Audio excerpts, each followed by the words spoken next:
Um, I want to say good morning, everyone. So nice to see everyone. And I want to make a request today. I'm District Governor Vania Castro, and I would like to take a screenshot, everyone, and everybody looks fresh in the morning. So let everybody smile, and then in three, I'll take a shot. Let's see. 1, 2, 3. Hold on 1 second. There you go.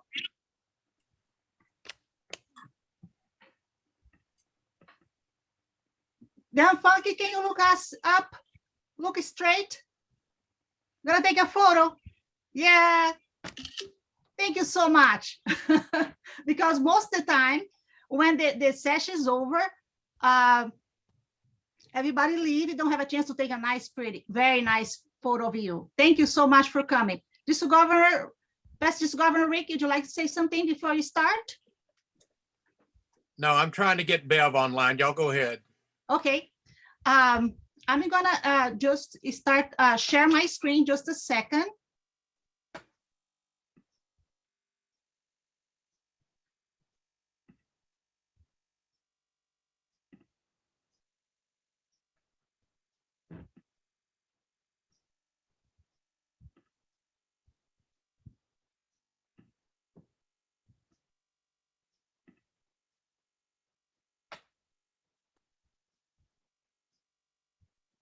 Okay.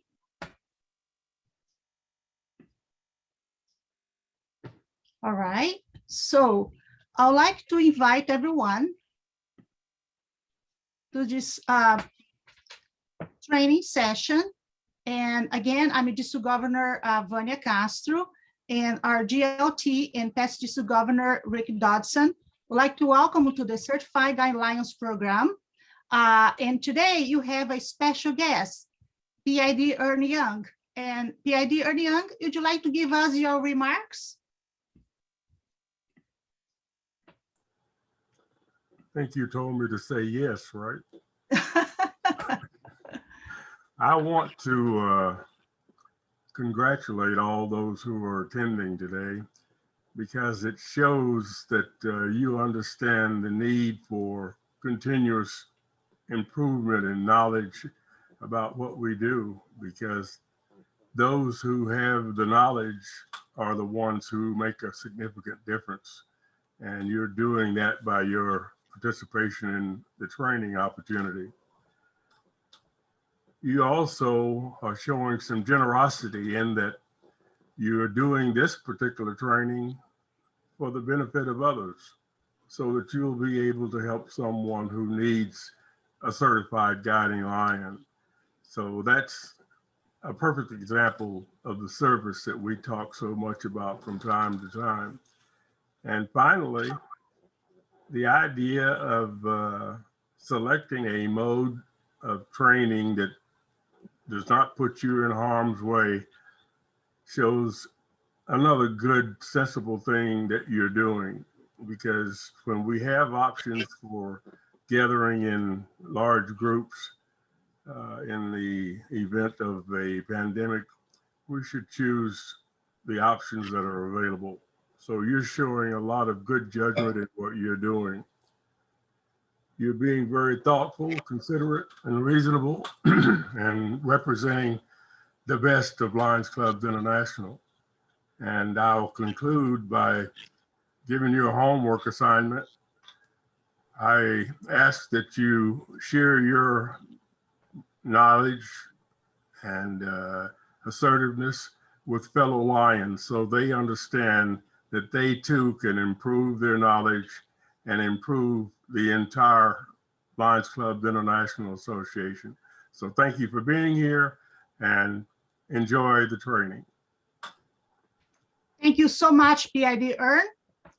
And now I would like to tell you that our District 17 facilitators are wonderful, providing wonderful service for us by sharing their knowledge. And they are in our screen. And because empowerment is the key to success. So thank you, each and every one of you. Now, I'd like to welcome again our District 17A Lions. Thank you so much. We are thrilled to have you with us today, as well as our District 17N fellow Lions. And I was thrilled when my fellow District Governor, Richard Caldwell, he let me know that he's going to join us. Thank you so much, District Governor Richard, as well as our State DLT, Dan Funk. Thank you so much for your support of all these training sessions. And I know that you also appreciate learning, because learning is everything. Learning will increase our impact in our clubs, district, multi-district, and your Lions organization. Thank you for coming. And I am so happy. Is Helen here? Helen, PCC Helen? Rick, is Helen here? I'm here. Okay, thank you so much, my dear. It's so nice to see you. Thank you. I was very excited when I heard you're gonna join us. Thank you, appreciate it. And you have your Lions from District 17N as well, Ronald and Dawn. Now, what is the Guiding Lions? Vanya, you have 5 session? minutes. I'm sorry? Okay, Yes, thank 5 you. minutes. Objectives are, first of all, you have to understand your role as a guide lion. And the ultimate goal for the guiding lion is to make the club self-sufficient and strong. How you do that? By developing a plan to guide them. Also, you have to help the club officers manage their clubs by providing effective tools. And last but not least, establish a system to track development over the course of your term.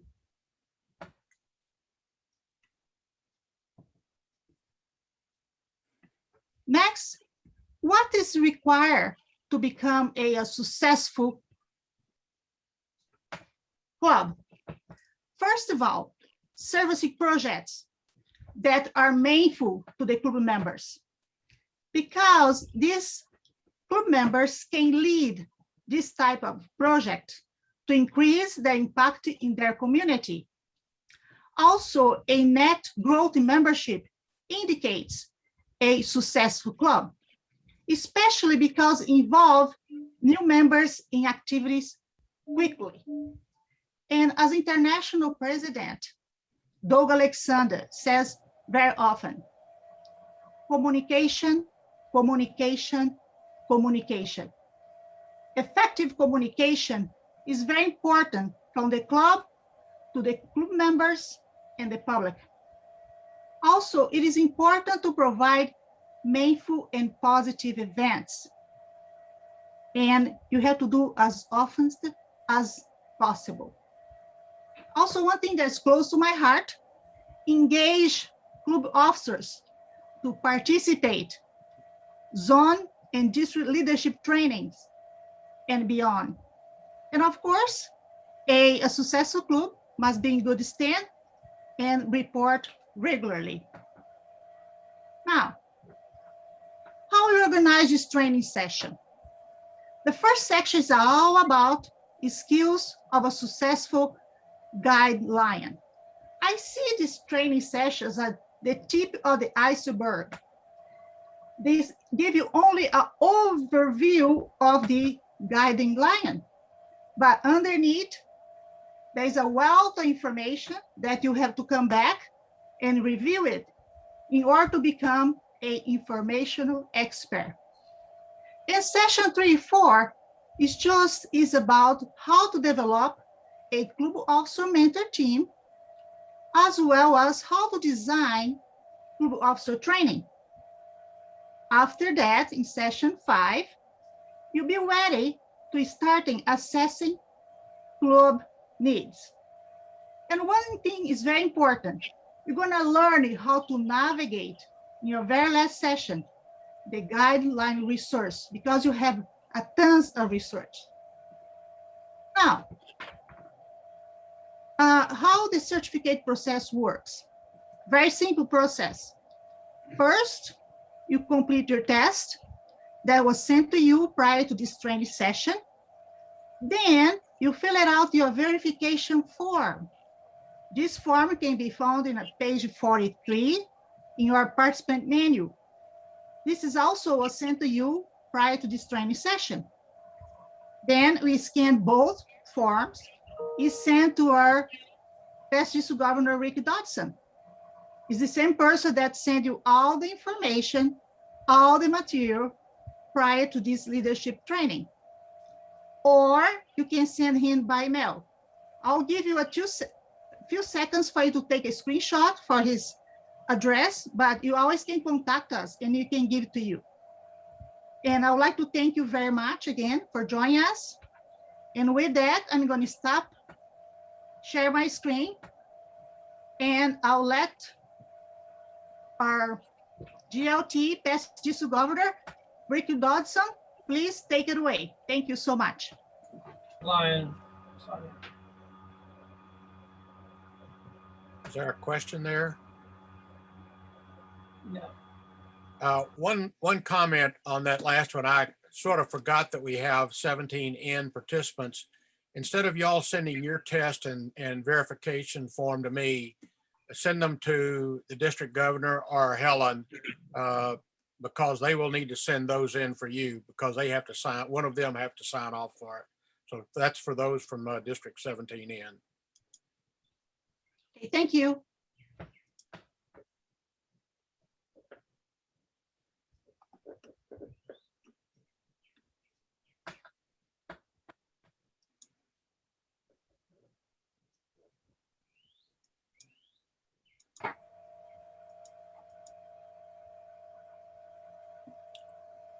Okay, my portion for the next 10 minutes is going to be on the skills of a successful guiding lion. I'm going to spend about 5 minutes talking about the skills and utilization of them, and then we're going to spend about 5 minutes going over the exercise 1 that you were to complete as part of your pre-registration or pre-assignment rather. You've all seen these descriptions of these particular skills in your pre-assignment. So I'm not going to go over those individually.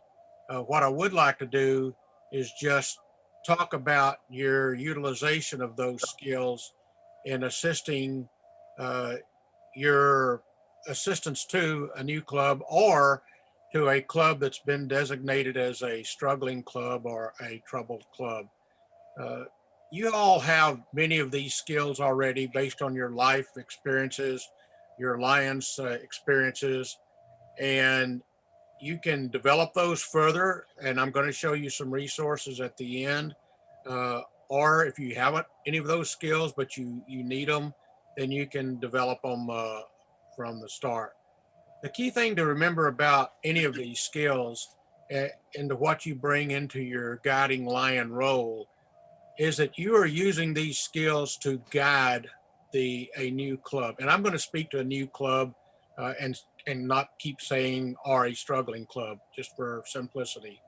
So you're going to bring these skills to bear as you perform your duties as a guiding lion and to help a struggling club gain their balance. You come from a club that already has a certain culture, a certain traditions that you've developed over the years. The new club doesn't have that. You may be lucky to have some experienced lions in a new club that bring their experience and they can assist as well. But through your use of these skills, you're going to help a new club establish their own culture, their own traditions, and remember that there is some basic structures that is put out by Lions Clubs International, basically through the Constitution and bylaws and the board policy manual. And some of those should be very strictly maintained. But the remainder of that, their club, their way type approach, they're going to have to develop their own culture and their own family and their own traditions. So you're going to guide those using these skills, whether it's listening closely, observing who their key leaders are and what the strengths of those different lions are, how to help them build teams, and how to either train them or know where to bring training resources in. So, and there's other skills that when we get into the exercise, you should probably bring out some that you thought of that weren't necessarily these. Things like conflict resolution, being an accommodating guide, even humility, so that you're not trying to push your personality and all of your desires for how they should act. This club is not going to reflect you, it's going to reflect them. And finally, the most important skill that you're going to bring is being committed. You need to be prepared to spend, you're going to be spending 2 years, that's your assigned time period for a new club. You should try to spend every club meeting, every board meeting for the first 6 months, and then as much as possible after that. So remember that the ultimate goal is to make this new club independent and self-reliant. When you're no longer needed in that club, then you have been successful. So let's talk a minute. I'm going to turn the slide off a minute so I can see everyone.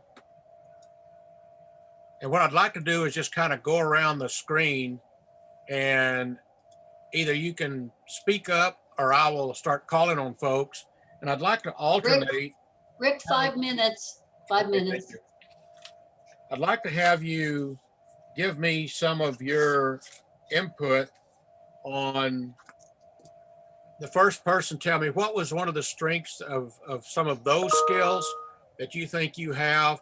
And then the next person, tell me, is there one of those skills that you think you would like to develop a little bit more? So looking at the participants, not the instructors, let's just start around. Jerry, can you jump in? What is one of your strengths? I am a very compassionate, committed lion. I have a lot of those skills, an awful lot of those. I'm totally committed. Thank you. Ross, is there any of those skills that you would like to develop further? Well, communication, I listen pretty good, but I'm not always good at communicating. So I need to work on speaking up more and doing a better job of including their issues and what I'm responding to. Okay. Remember some of those as we get towards my last session towards the end, because I'm going to talk about resources, and some of that are training resources, and some of those training resources can directly assist in that. Eric, how about Eric Tweedy? How about a strength from yourself? Strength from myself. I have patience, empathy, some understanding, and dedication. Okay. James, any one of those skills or any others that you would like to develop more? You're muted. Communicate with people who I don't know. Okay. Walk up to strangers and tell them about what Lions is and stuff like that. Good deal. Bev Nichols, strength? I would say as an administrator and as a presenter would be strengths. Okay, District Governor Richard, anything you'd like to develop more? I think it was more than anything, just as compassion and also understanding can be added quite a bit to them, because they're starting out new and they're coming up with a new concept. Great. Pastor to Governor Neal, strength? Well, I think being an observer and watching, and I think I do have some skills as far as presentations are concerned. Okay. Cheryl, something to develop? One of the things that I wrote down was, I'm a really good listener, but what I need to do is teach others to listen to them, to each other, so that I can become a better team builder. I suspect you run into that with the Leos a lot too.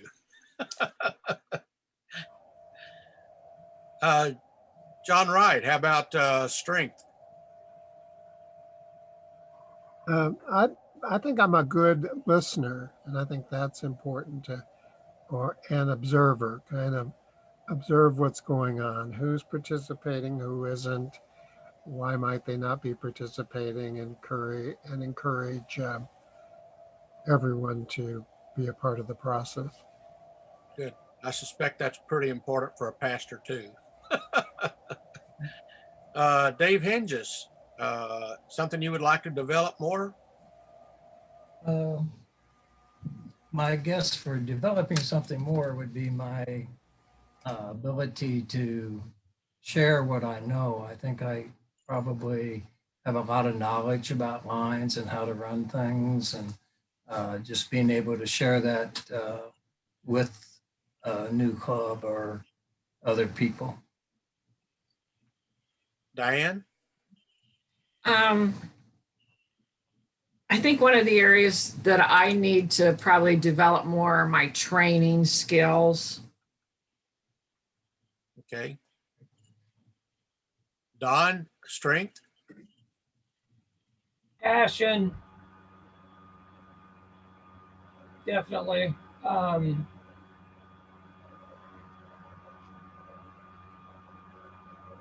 Boy, I'm sorry, it's hard to think because I haven't had enough coffee, but definitely my passion and desire to be a better lion and to help others, not only in lionism, but life itself. Okay. Rick, your time is up. Okay. All right. Thank you all. I will be followed by our global membership approach champion, Eric Strimple. Good morning, everyone. Eric, let me get the slides back up.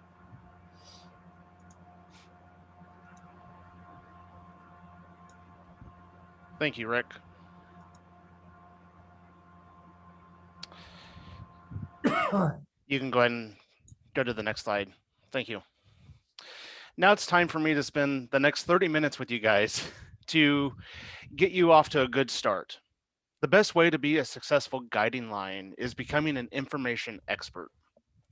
With the knowledge of what is expected of officers in the clubs and who or where you can turn to as a guiding lion to assist that club is the best way to have success and build rapport with the club. With that, can one or two of you give me an example of how we can support a successful club? Commitment. Okay, and can I get one or two more? Questions? Thank you. Being a good, strong listener and observing and listening actively, not passively. Very good. Thank you, guys. And a couple other ones that I had written down is just being aware, and this is what we're going to be touching base, is being aware of tools and training that is available to help them as well. Slide, please. Now, I'm hoping as you guys went through your training manual that you had time to assess the Lions Learning Center. I know over the last week there were some issues. I know it was down a little bit when I was trying to get in there. So if you didn't have the opportunity, please make sure that you take the opportunity to get into the Lion Learning Center and become familiar with what it has available. Was anyone successful in getting into the Lion Learning Center? And if so, what were your thoughts of the Lion Learning Center, and why do you think it's important to know what's available in the center? I was able to get in one day and then not the other. So I think for me, that can be a gold mine. You know, if I don't know what information resources are out there, it's you're on an island. You have, you can't help anybody. But if you know what's out there and you know how to access it, and then you can help others learn how to access it. Absolutely, Cheryl. Does anyone else have anything else to add?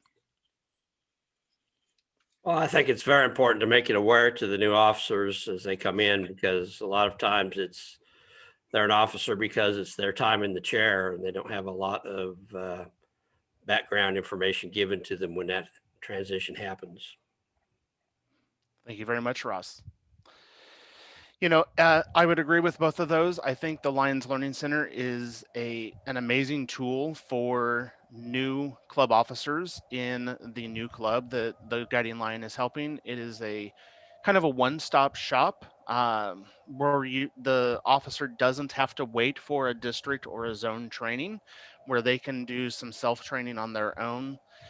And just another little side note that I want to mention, and to make sure that people are aware of, Lions Learning Center does count towards training when the new club is applying for the Club Excellence Award. So just keep that in mind as well. If the club is not available to attend the district or zone trainings, they can take trainings in there and count that towards their their Club Excellence Award. Slide, please. Okay, so part of the pre-work was to do exercise 2, where we were asked to identify characteristics you feel you already have and which ones you feel you need to develop further. Let's take just a few minutes and hear some of each of those on the questions. Slide.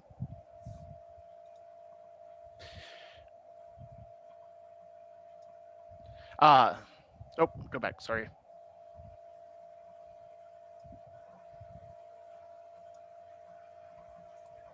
I don't think I had a chart for that. That's okay. That's okay. I'm missing one of the pages there, but we'll just go with it. What is important information to share with the club president? Be organized. Okay. Anyone else? To always have an agenda when you start your meeting. Otherwise, you're going to get totally off track. Absolutely. Can I get one or two more? Yeah, that's what I was going to say. Have an agenda and stick to it. Nothing. To me, it feels like your time's being wasted if you have someone in charge that's not taking ownership of where the meeting's going. I had to leave for a moment. Are we talking about the treasurer or the president? President at this time. Okay, thank you. Transparency is one thing that I have emphasized to the president. Very good. And looking at my notes here, one that I had written down is to make sure that the president knows that to be an active part in the district governor's advisory committee, because knowledge and friendship is invaluable. So really making sure that they know it's above, the club level and to get involved. So what about secretary? Be timely in reporting things. Very good. That's just what I was going to say. Well, I think that am I on? Okay. Yes. I think that the most important thing would be to make sure that the treasurer knows. Secretary. Oh, we're talking about secretary. Yeah. Oh, okay. The secretary knows his responsibilities for reporting with international and the district. I think something really, really important is the secretary makes sure they keep the names, addresses, emails, and all of that up to date on LCI. That is very important, Helen. And then thank you very much. And the other thing that I have written down is to make sure that the club secretary is working closely with the other club officers to make sure that the club runs smoothly. Now we're ready for treasurer. What are 3 things about club treasurers that you think is important for them to know? Transparency. Absolutely. Don't mix your admin and your project money. Right. Keep current on reports to the government and to the state concerning cooperation. Very good. Very good. That is very important. Anyone else have one more? Well, Eric, I know this was mentioned a moment ago, but I think it needs to be stressed.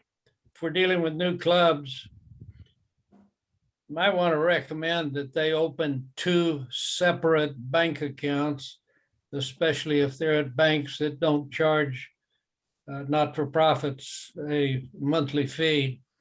But the administrative and the activities fund or service fund, whatever it's called, those have to be kept separate, whether there's 1 bank account or 2. I would definitely agree. Just start them off with 2, kind of set the precedence, especially if it's free at the bank. I know it can be done with 1, but the bookkeeping portion of that gets very, very difficult, and you have to be very detailed. So I would agree with that. Thank you, Neil.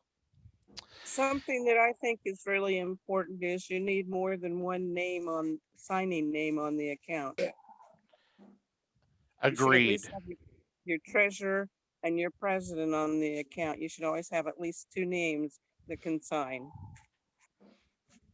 Very good.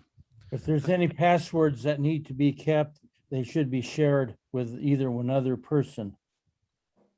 Yes, definitely. Make sure that the president and or the secretary have it. That way, if the treasurer is out, they have access to it as well. Very good, guys. Thank you very much. In addition to the club officer training, let's just note some other online courses that might be helpful. And I understand some of you may have had issues with Lion Learning Center, so you may not have these, but if you do, could you please share?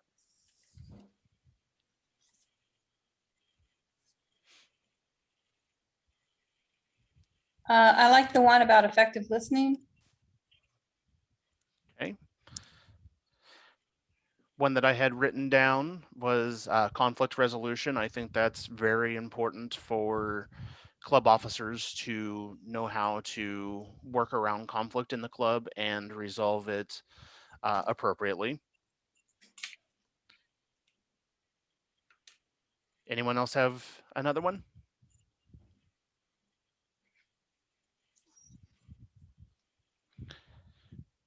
I will say another one that I think is important is running effective teams. I think that's a good course that they have available in there. So, slide please.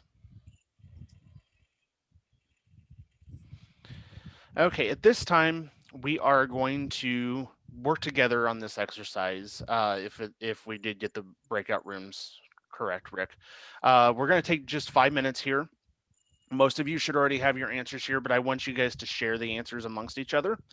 What I want you to do is have name one individual once you get in the group to just kind of jot down the answers and make sure that they have it. When we come back, we're just going to go one person, give me what you have for president, and we'll move through it fairly quickly. So at this time, we're going to do breakout rooms for 5 minutes. This is going to be just a random assignment. So as soon as you get in there, get organized for who's taking notes and all. Okay. You want 2 or 3, Eric? It doesn't matter. I just want them to be able to converse.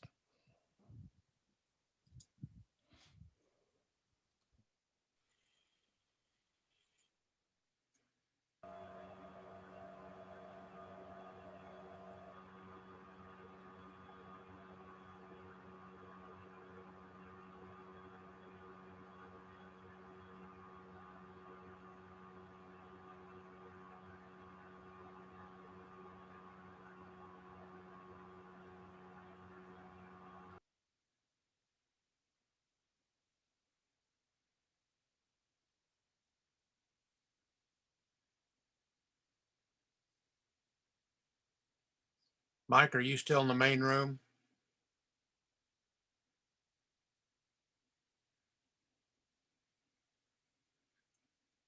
Ron, are you still in the main room?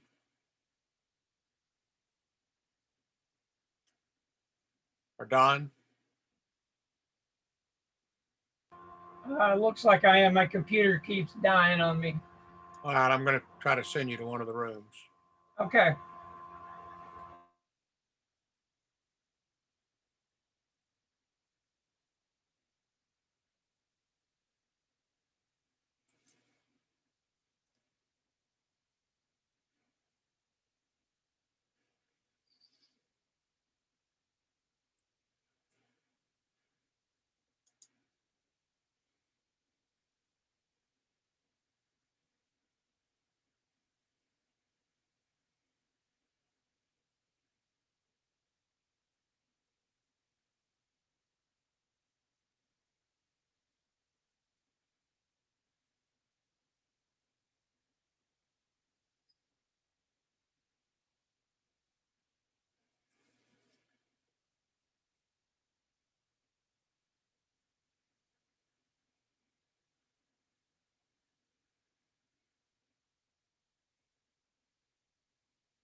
Eric, do you need anything written down once I bring this chart back up? I can't do it on, okay.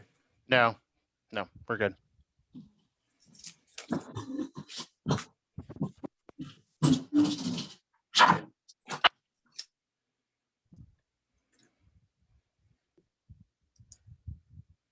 Hey, Dan, your microphone's working.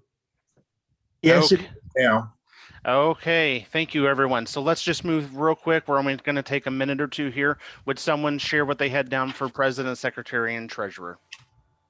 YouTube, ebooks, and conventions. Okay. Anyone have anything down from membership chair or service chair?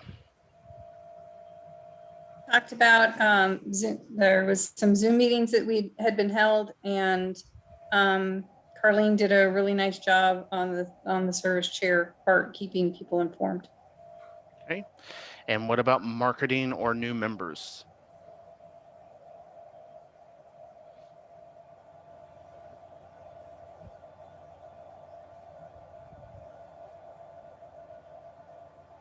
We had a good marketing session at the state convention this year. That was excellent. Okay, good. Okay, not hearing anything on new members. We'll come back around on that later in the presentation, so that's okay. Thank you. Let's go ahead and move slide, please. There we go. Now that we've talked about the high overview of what's available to assist the club in managing them, let's dive just a little bit deeper. On page 11 of your participants manual, you're going to see a bunch of hyperlinked websites or documents that you can use to help with your club or help with the club that you are guiding. My personal opinion is there's only one on this page that really needs to be saved and know that it's available, and that's the very top one, managing a club. The only reason I say that is because once you access managing a club page, all the other links that are listed on there are on that page. I would suggest that you access the managing a club page from LCI and save the hyperlink so that you can have quick access to it and become familiar with it as when you become a guiding line. Over the next few slides, we're going to touch base on just a couple of the hyperlinks for you that are located in managing a club page. Slide. When helping a club get established, it's important that we show them the standard club structure that LCI has in place. Of course, any club can do your club your way, but it's still important for them to see the standard structure, because even if they are doing your club your way, they should still be a resemblance of this structure within the club. Eric, you're at 10 minutes. Thank you. Does anyone have any questions about the standard structure and that is shown on the screen? No. Okay, not hearing any. Slide, please. The Constitution and bylaws are what I like to call a living and breathing document. In other words, my suggestion is do not print these, just know where to access them from LCI's website, because any changes that take place at the association level will be updated on the website so that you know that you always are using the most current copy of the Constitution and bylaws when helping a club. All new clubs that are chartered from Lions Clubs International automatically fall under the standard Constitution and bylaws in this document. Some of the main things that are covered in the bylaws help with the defining of what the officers, directors, and committee chair positions do within a club. They provide you with the definition of the committee rules, and it also defines the model club structure. Slide. Club officer ebooks are amazing tools to help you assist the club that you are guiding and the new club officers to learn how to navigate their position. Again, the ebooks are best to be in the electronic form, because inside each book are multiple hyperlinks that will take the club officer to the document or website to assist them with the questions that they have. These really are an essential tool for any successful club officer. Even though these documents are geared towards the club positions, it is important for the guiding lion to be familiar with what is inside those documents to better help club officers with any questions they may have. Currently, they have club officer ebooks for the president and vice president, secretary treasurer, membership chair, service chairperson, and marketing and communications chairperson. The club that you are guiding may not have all of those positions filled, but I still think it's important that the president and secretary and treasurer are familiar with the other positions so that they can make sure that they use some of the best practices that have been put in place and know where the documents are. Slide. The Club Quality Initiative is a strategic planning tool to help clubs identify opportunities for improvements. We have to remember, change is critical for each club. When we understand our current operations, identify areas that may need to be improved, and then take measured steps to accomplish the goals, the club will succeed. When you look at the Club Quality Initiative, one thing that you're going to notice is that the goals or assessments of the initiative fall in line with the global membership approach, which was formerly known as NAMI. The areas that they want us to focus on through the quality initiative is rejuvenating the club with new members, revitalizing the club with new service opportunities, and excel in leadership, development, and club operations. I mentioned Your Club Your Way a little earlier. The purpose of this is to help you customize the club meetings to make sure that make them inviting and engaging. Each club has a choice and the freedom to structure their meetings the best way that it meets their membership needs. But as time goes on, clubs need to reevaluate how their meetings are ran and structured. Perfect example for Lions, last year during COVID-19, we saw clubs that went completely dark and did not meet. But then we saw some clubs that looked at the pandemic as an opportunity to change how club meetings were ran, technology was added, projects were revamped, and those clubs continued to serve their communities.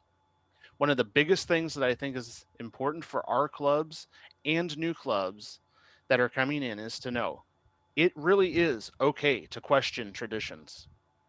There are many clubs that still open their meeting with a song and the Pledge of Allegiance, but clubs do not have to do this.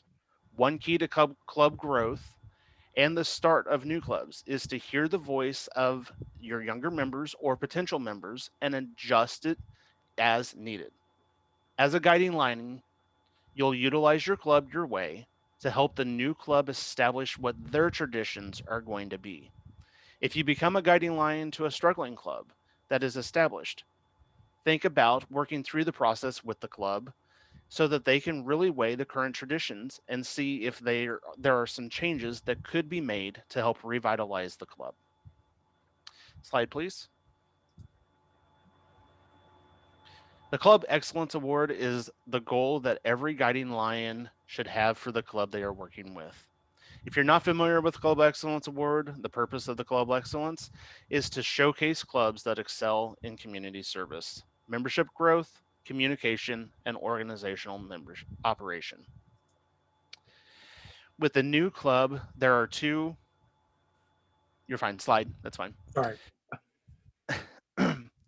With a new club, there are two things that you need to keep in mind as a guiding lion. Schedule a new member orientation, utilizing the new member orientation guide seen here, and help plan the Charter Night celebration. I personally have heard that some people think that the membership orientation is too long. So one unique way that you can do it is take one of the topics and talk about it at the end of each of the meetings at the club and take 5 minutes. Or keep in mind that the district is going to start doing new membership orientations at the district level starting in just a few weeks. Slide, please. Now let's take the last couple minutes that we have here and have everyone provide a few things that you think are the top 3 items that you feel are useful to promote excellence in the club management. Please use the chat bar or feel free to talk freely in the meeting.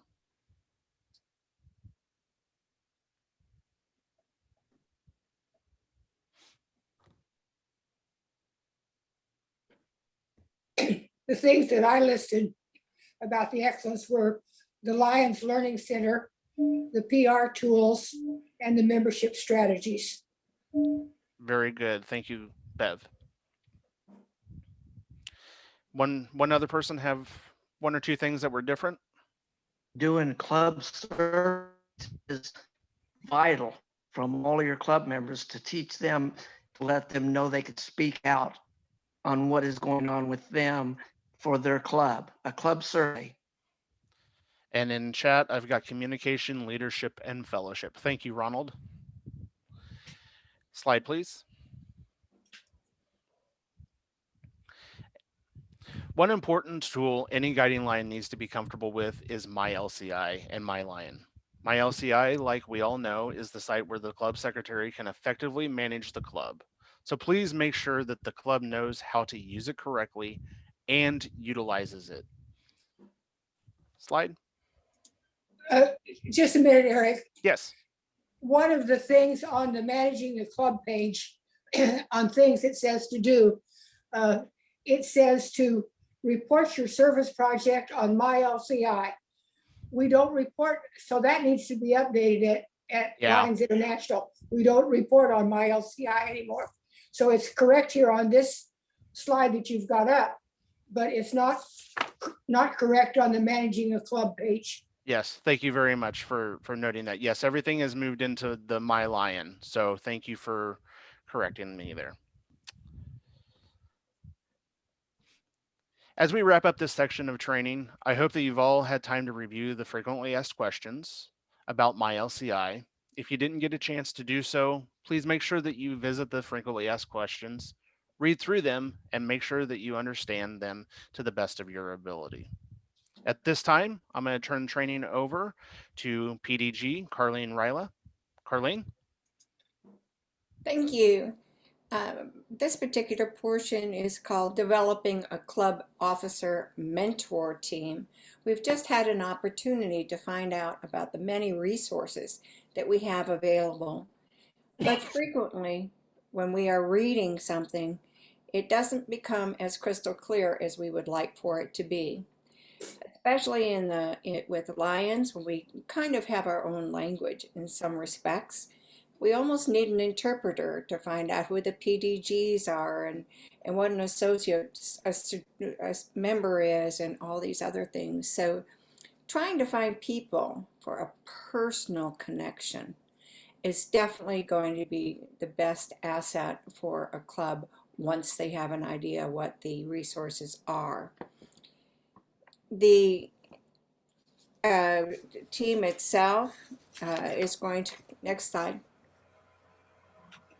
Oops.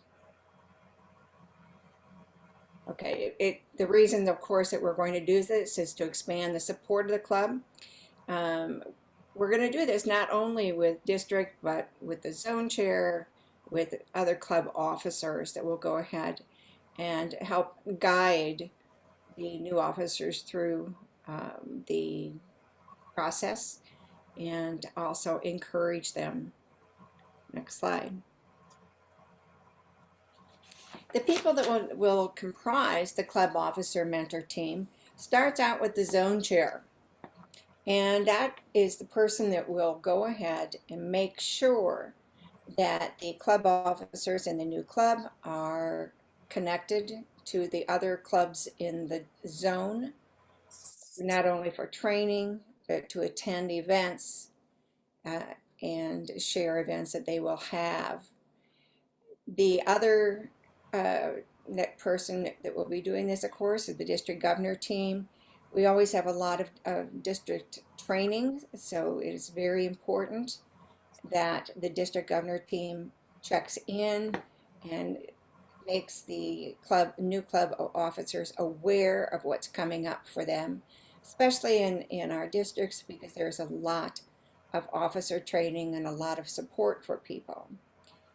The 2 certified guiding lions that work with each club will be there on site at each of the meetings, at least one of the 2 of them, to go ahead and help interpret the rules and offer suggestions as to which direction they might want to go. Again, they're a guide on the side. They're not the sage on the stage that's telling people what to do. They're helping them develop their own system. The last category is the club officer mentors, and all of them are actually on the same club officer mentor team. And this is an opportunity to match the officers with people in other clubs and throughout the district that might be able to help them develop their own sense of how to manage the club and how to improve the club and how to keep moving it forward. These club officers will provide support, and it would be important, in my opinion, for the officer mentors to be sure to be people who are recording on My Lion and on My LCI and following the few rules that we actually want them to do. And those officer mentors are actually appointed by the certified guiding lions. Someone does not come to them and say, hey, I'm going to be the mentor for this. The certified guiding lions are the ones that will choose the club officer mentors. If you have someone in another club that you feel would be a good mentor, someone who is keeping up with the resources as they are changing, someone who has a tradition of recording things, then I would definitely have that person talk to the certified guiding lions and see if that would be a fit for that club. So there's 2 very important things in here that you're going to have to remember. One of which is that the zone chair is on this. Many times our zone chair is overlooked. People underestimate their importance, so the zone chair is definitely on it. And again, the guiding lions will help point out club officer mentors. Next slide. What we're going to do now is we're going to take a few minutes to go ahead and to talk about the exercise that you had to do. As exercise number 6, talking about the club officer mentor team.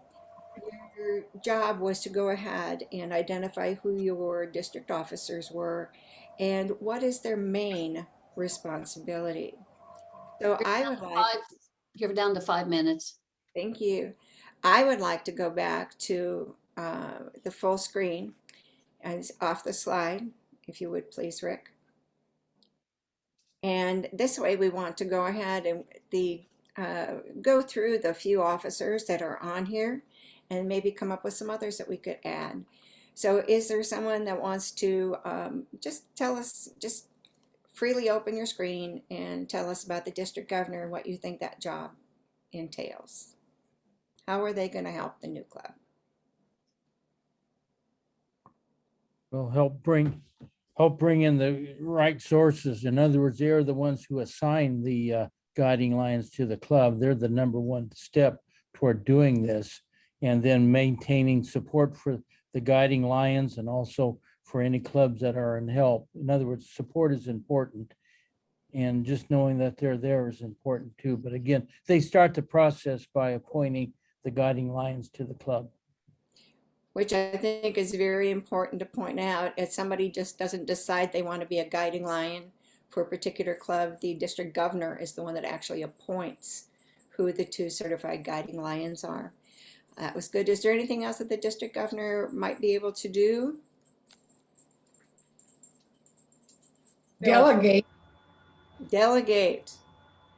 That would certainly be a big help. So the same person isn't doing everything, and that It also gives the new club more people that they would be able to have contact with, and the more personal contact that they have, I think that in the long run, the better off they're going to be. What about the District Global Leadership Coordinator? Who is that in District 17A?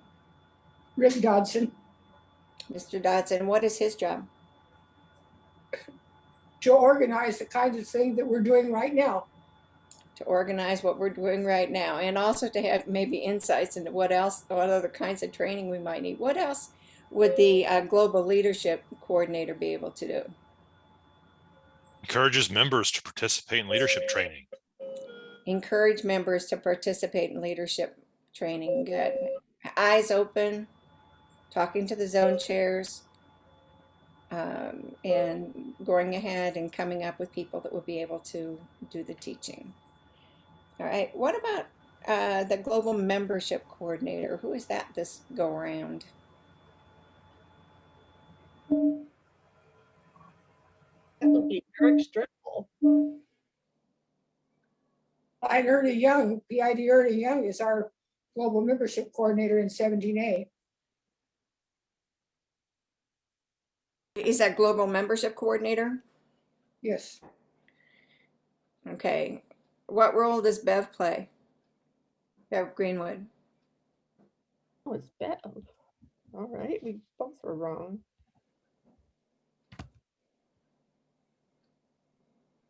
Okay, so Ernie is the membership chair? Yes, that's my understanding. Am I correct, Vanya? That Lion Ernie is our membership coordinator, GMT? No, it's Bev Greenwood. Oh, Bev Greenwood, okay. Yeah, I'm incorrect there. Thank you for correcting me on that. No problem. All right, so Bev Greenwood is the GMT for this year. So they also have someone working with her on new clubs, which also has to do with membership. What are some of the responsibilities that that person would have?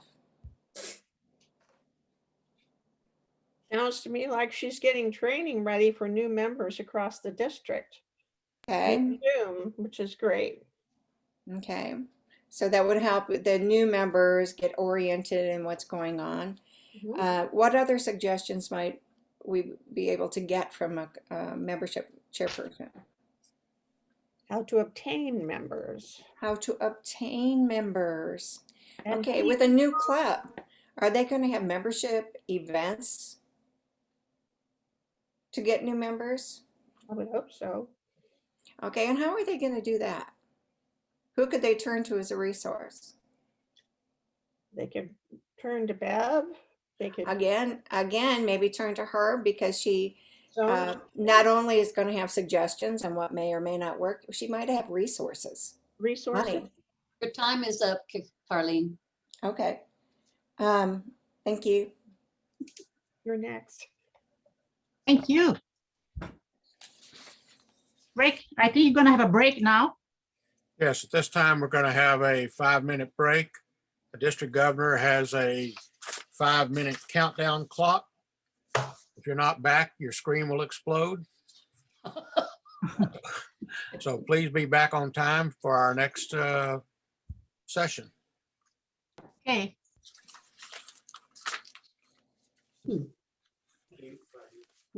Oh, sorry. Sorry.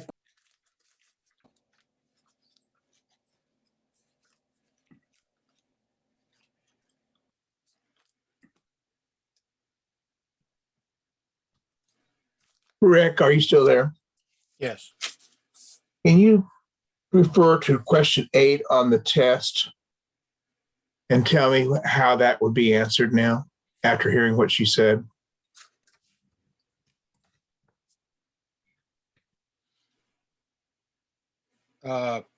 Question 8. Mm-hmm. Margie's going to cover that in next session. Okay, that's what I wanted to know.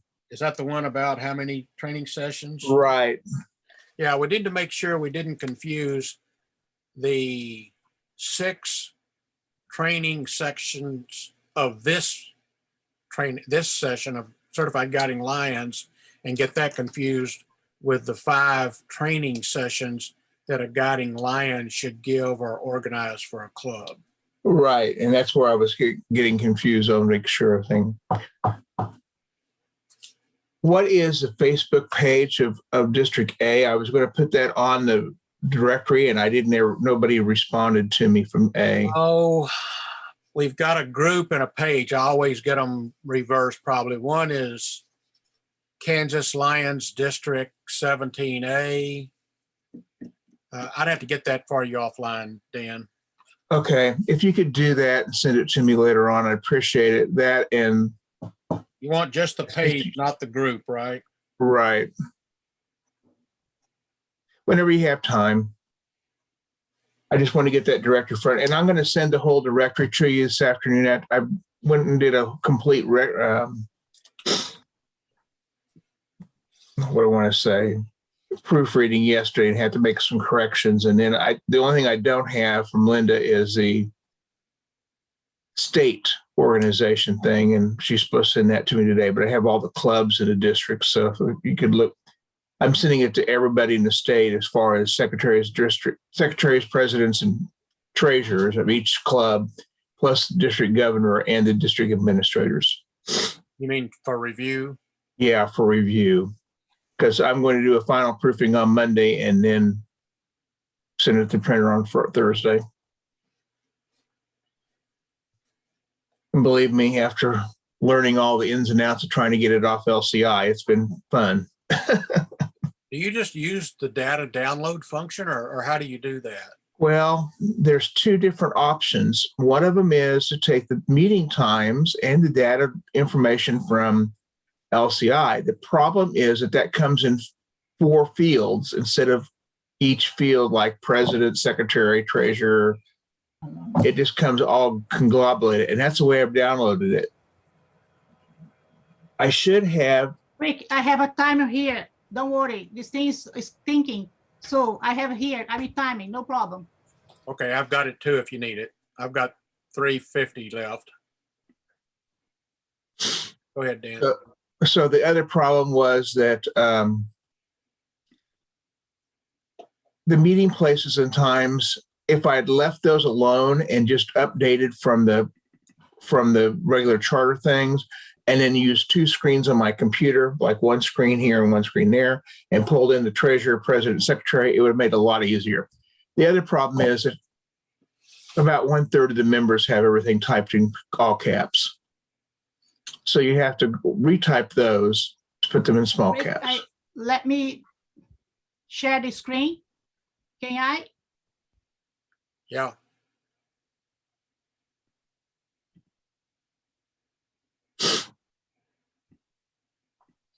Dan, do we need to put out word to all the secretaries that they need to go in and change those all caps to upper and lower cases to make? We're going to, after I get this done, I'm going to have a discussion with governors at the state meeting and talk to administrators and try to get it done that way. And if we can't get it done that way, then as administrators, we can go. I'm with Linda on the administrative team on the state level, go in and take each club and redo some things.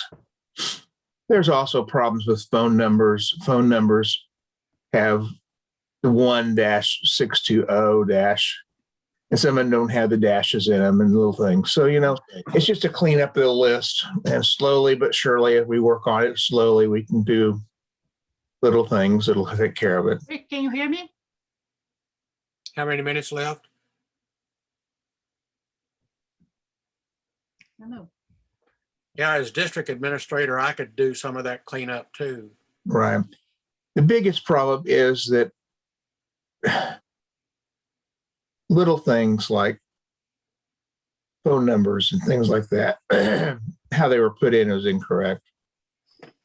Yeah, I saw some that had the area code in the nation code and then all of Right. the 7 digits in the phone number. So Right.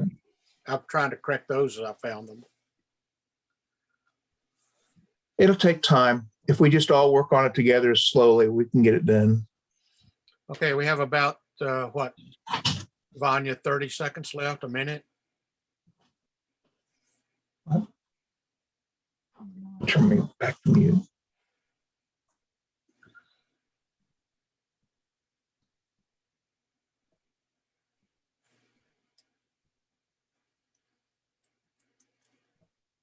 Rick, can you hear me?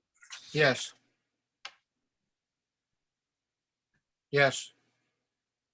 Rick, can you hear me? Can you? Okay, you have about a minute. Okay.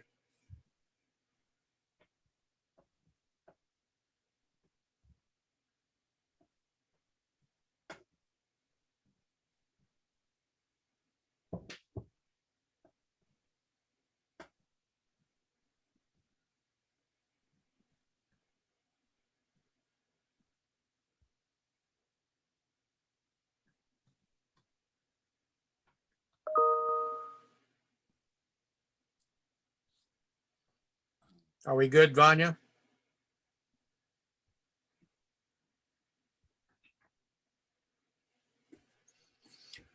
Okay, I think everyone is back. Rick, Our you next- ready to start? Okay. Our next section. Is everybody hearing me? Because Vanya and I are not talking back and forth. Okay.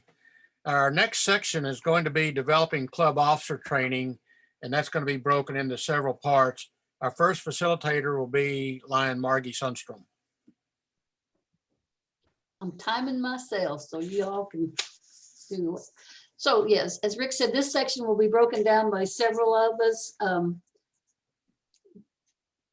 Go ahead and go to the next screen. It'll show the breakdown for what we're going to be doing and talking about. And then go ahead to the next screen, Rick. We don't. Without good officers, you don't have good leadership. The officers to start out a new club is so very important. And we are there to help them learn.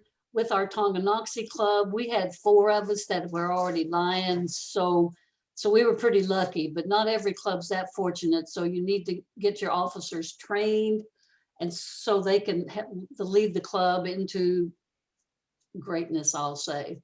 So the first thing we're going to talk about is the introduction to Lions Club International. They've talked already about the new member orientation guide that Eric said that folks have thought that was a little long.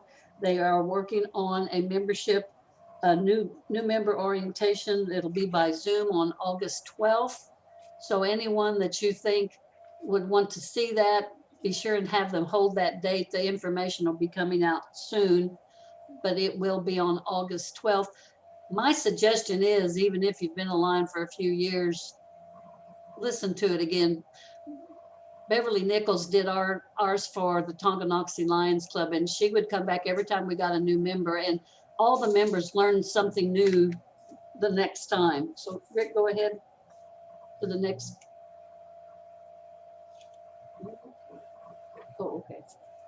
So I pretty much talked about that. Where your book shows an outline to help organize and facilitate the initial club officer training. The resources for each of these training sessions are also included. So you want to draw from your own experience and adapt the materials to meet local needs and customs. So, and as much of that has already been talked about also. And so for the club officer training, I think Dan had asked about this earlier. They recommend, LCI recommends 5 sessions, not 6 sessions, not 1 and oh, we've got it, we're good. They recommend 5 sessions for the club officer training. Let's see. They also recommend to conduct the officer training within 30 days of the charter application approval or assignment of it. You want to get that in, you want to get them ready to take hold and go. The club officer training also, each I'm sorry, I can't even talk today. Each session should last about an hour. So we don't want to overwhelm them, but we don't want to make them so short that we have to have several meetings. Next screen, please. Lions Club International Foundation. I'm hoping everyone is aware of what that is. Where all of our donations would go to for LCI. They provide funds all over the world. Kansas has had their fair share of money coming back to us for the Linwood tornado, etc. MD's 17's donations last year was the largest since 2012, 2013. We had 100% increase. So the word's getting out there. But start your new club on what this is and let them know about it. In Kansas, we have 4 model clubs. Lansing is a 200% club. Silver Lake is the only club in Kansas to be a model club for 3 capital campaigns. That's pretty cool. We have Dodge City and Miami County traveling. These clubs all donated a minimum average of $500 per person. That's amazing. I wish I could say our Tonganoxie was about to get there, but we're not. What our club suggested they do, and it was them and not we that have been Lions forever, we do a 50-50. And that money goes to LCIF. Little by little, we're building it up to go to the LCIF. Okay, next slide, please. I'm probably talking too fast, sorry. I skipped some time. So understanding your club responsibilities, you've gone through the booklet. Eric talked about the Constitution and bylaws. They change, so we just adapt as they change. One of the things that we discuss is, should the guiding lion discuss the fees and dues? For goodness sakes, yes. It is surprising to me to ever learn that someone had gone through, filled out their application, joined the Lions, gone to several meetings, and then said, how much money are you wanting? No one had ever mentioned to them that there was some fees and dues that would go along with that. So please be sure and let them know well ahead of time what that would be, and explain to them where it goes, because it's all used wisely. Okay, next screen. Charter night. Charter night is fun. Charter night is serious. Charter night, you can, and I'm gonna just pull from my own experience, but charter night is you celebrate you've got a new club, for one thing. You invite all the clubs, not only in your district, but all the state. With Tonganoxie, we had 82 people at our charter night. We had them from all 3 districts, and it was quite exciting. One of the things that they do is those other clubs and bring you money. So that's how part of you get your funds for starting your club. So you want to plan that event. There's a checklist in your book for it. Plan that good. You introduce the etiquette of how Lions should be. Make any travel arrangements for your speaker. We were lucky we had PID Bill Philippi, so we didn't have to worry about him coming too far. But that charter night's very important, very important. So plan that wisely. Your guiding lions, you are there to help them with that, because you're going to have the knowledge of who in the club can do what to help you. I'm going to brag on myself, sorry. I was a guiding lion when we were in Texas for the Argyle Lions Club. Their charter night was a tremendous success. I verified with them just the other day to see how long they are not now in their 9th year. When I see them on Facebook, I'm like a mother with their child. I'm always so proud. They're very active and thriving and going strong. So get that charter night planned. Just that booklet will help you. It's each step it shows in the booklet. Okay, next screen, please. The initial meeting with the club officer mentor. Now, Carlene had talked about the mentor team of how to plan it. I've lost my papers. Here we go. So we would introduce the new club officers to their mentors and provide the names and contact numbers along with each person's expertise. Each club officer mentor should schedule a personal meeting with their designated club officer. Give each position and their prospective mentor a checklist to cover for their position. Those checklists can be found on pages 28 to 33 in your booklet. Hopefully you've checked all that out already. Okay, next slide, please. Key objectives of training session. Why is that important? Do we? You want me to stop sharing so you can see everybody? Yes, please. Thank you. So for an overview, I went pretty fast. I'm sorry. I get nervous and start talking too fast. Has anybody any questions for me? Anything that you think was more important that should be discussed? Great so far. I'm sorry?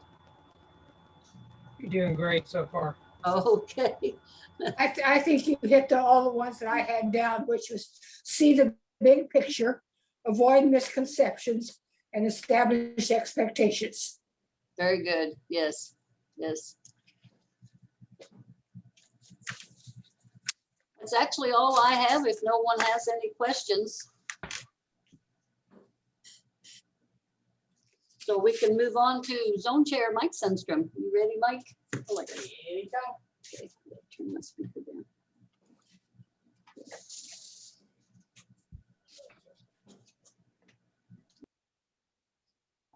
Okay, so I'm on. Good morning, everybody. My section is going to discuss on the club operations and the importance of you review the officer roles and initial meeting with the club officers mentor team. And basically, as the certified guiding lion, it is your responsibility to, how come I'm not coming up on the screen? That's all right. You're going to be the person responsible for introducing the mentor to your officers. And, you know, with that, you're going to stress the concepts of planning, teamwork, and communication to the new officers of the club. And I'm looking at this from a brand new club standpoint. So next slide, Rick. Okay, so I cannot stress enough the club officers ebooks that are available when the site is up. I just checked a while ago and I can't get in. So I don't expect anybody to be on there this morning. These ebooks, they'll highlight the important role of each club officer. They'll give you some insight into the application of basic understanding of what each club officer does. There are also, you need to note any local adaptations when appropriate. You know, some clubs don't have second vice presidents.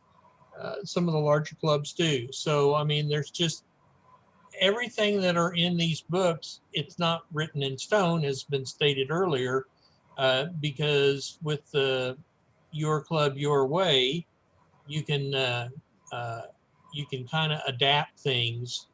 And that's good that the certified guiding lion is there to help you navigate the different ways.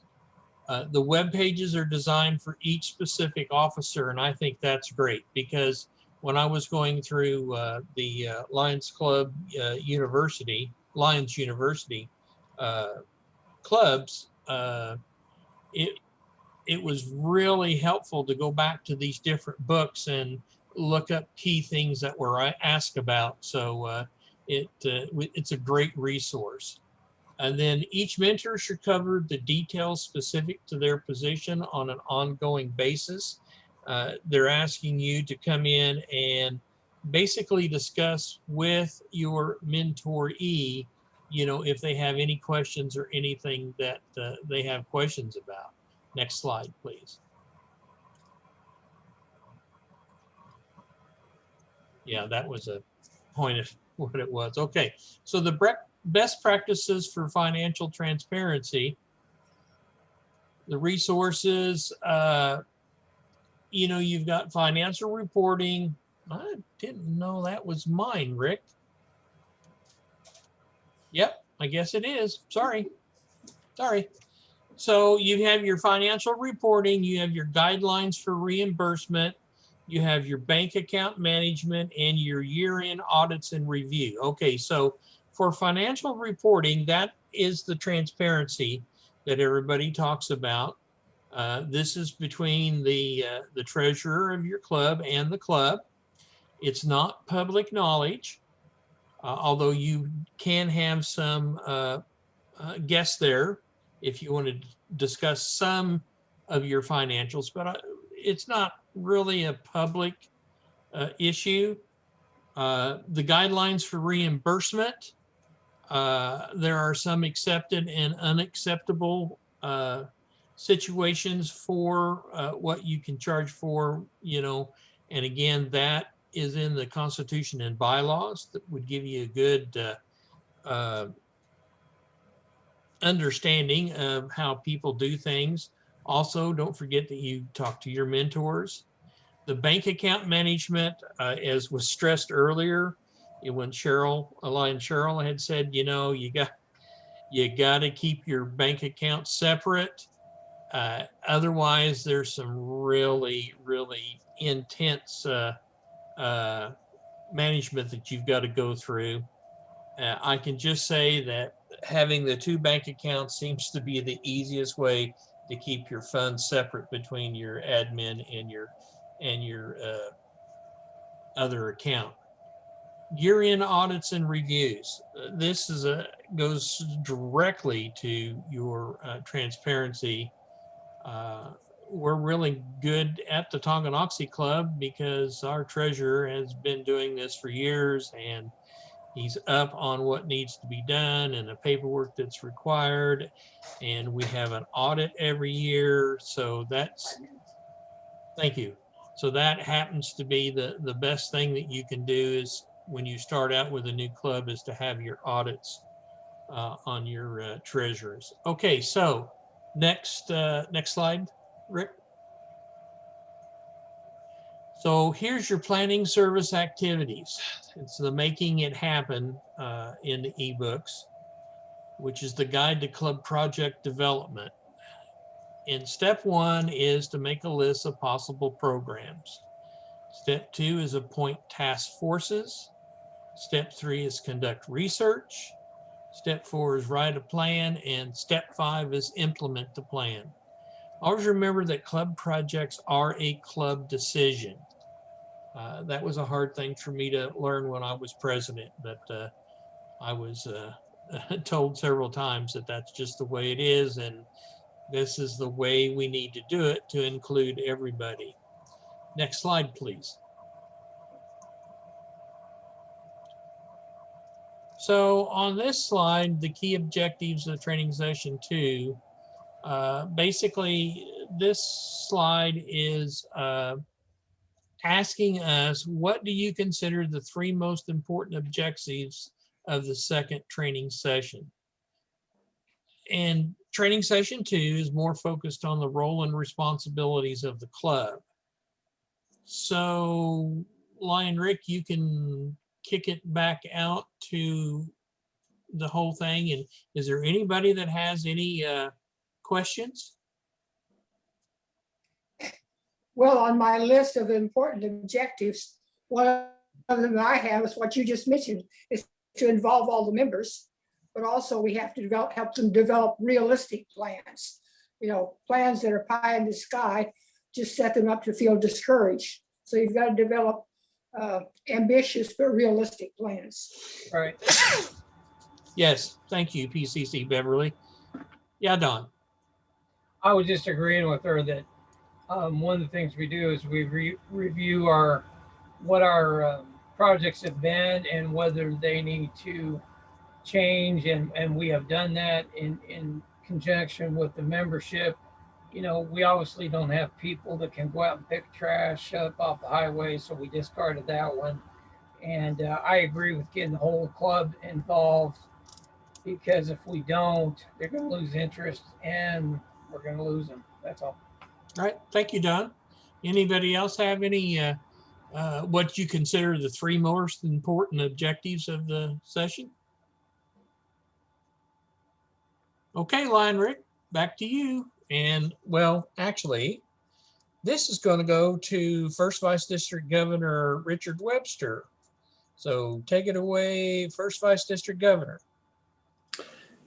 Thank you, Mike. Our training session is session 3, and it's about hosting productive and meaningful meetings. One thing that Guiding Lion needs to do is create an initial meeting with the club officer mentor team that has already been discussed. And this is to stress the concepts of planning, teamwork, and communication to the new officers. Next slide, please.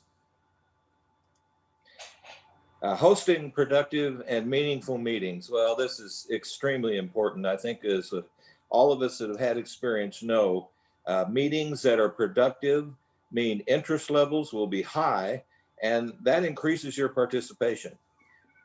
You can look at the various bullet points that are listed right there, but I want to say that the most important thing that you can do is create an agenda.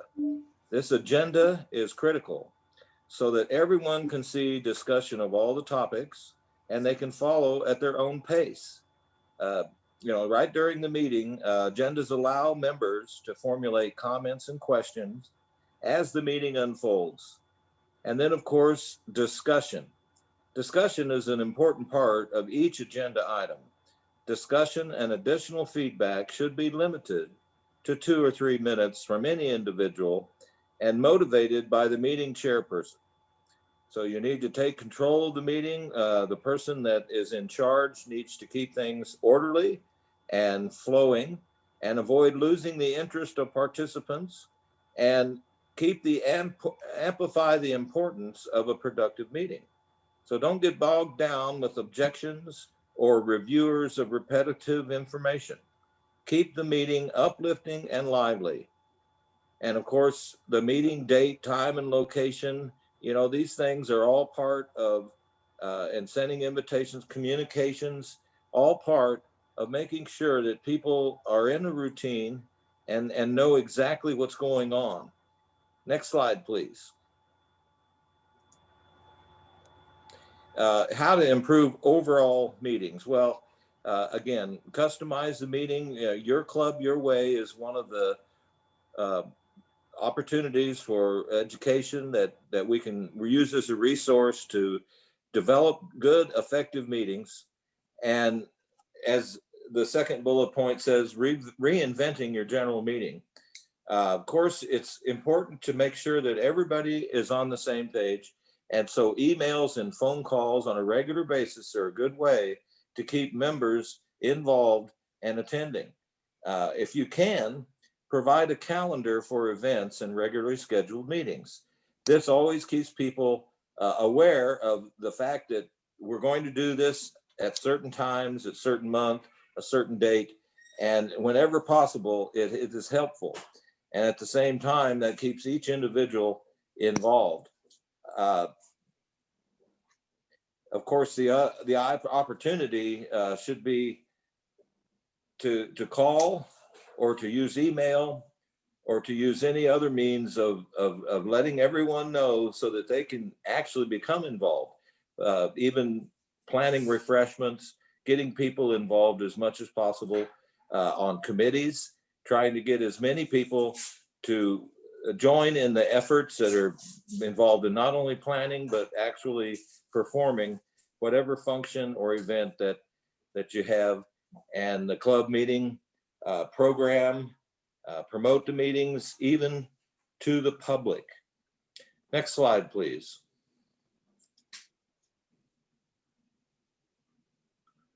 Okay, one way to increase attendance is to have members involved in reporting. And we want to keep meetings entertaining. We want to have good programs and guest speakers. We want to always ask for program ideas and make sure that the members have an opportunity to make those suggestions. And as I said a little bit before, and promote meetings to the public. Okay. Yeah, I believe that's Okay, and now we have an exercise.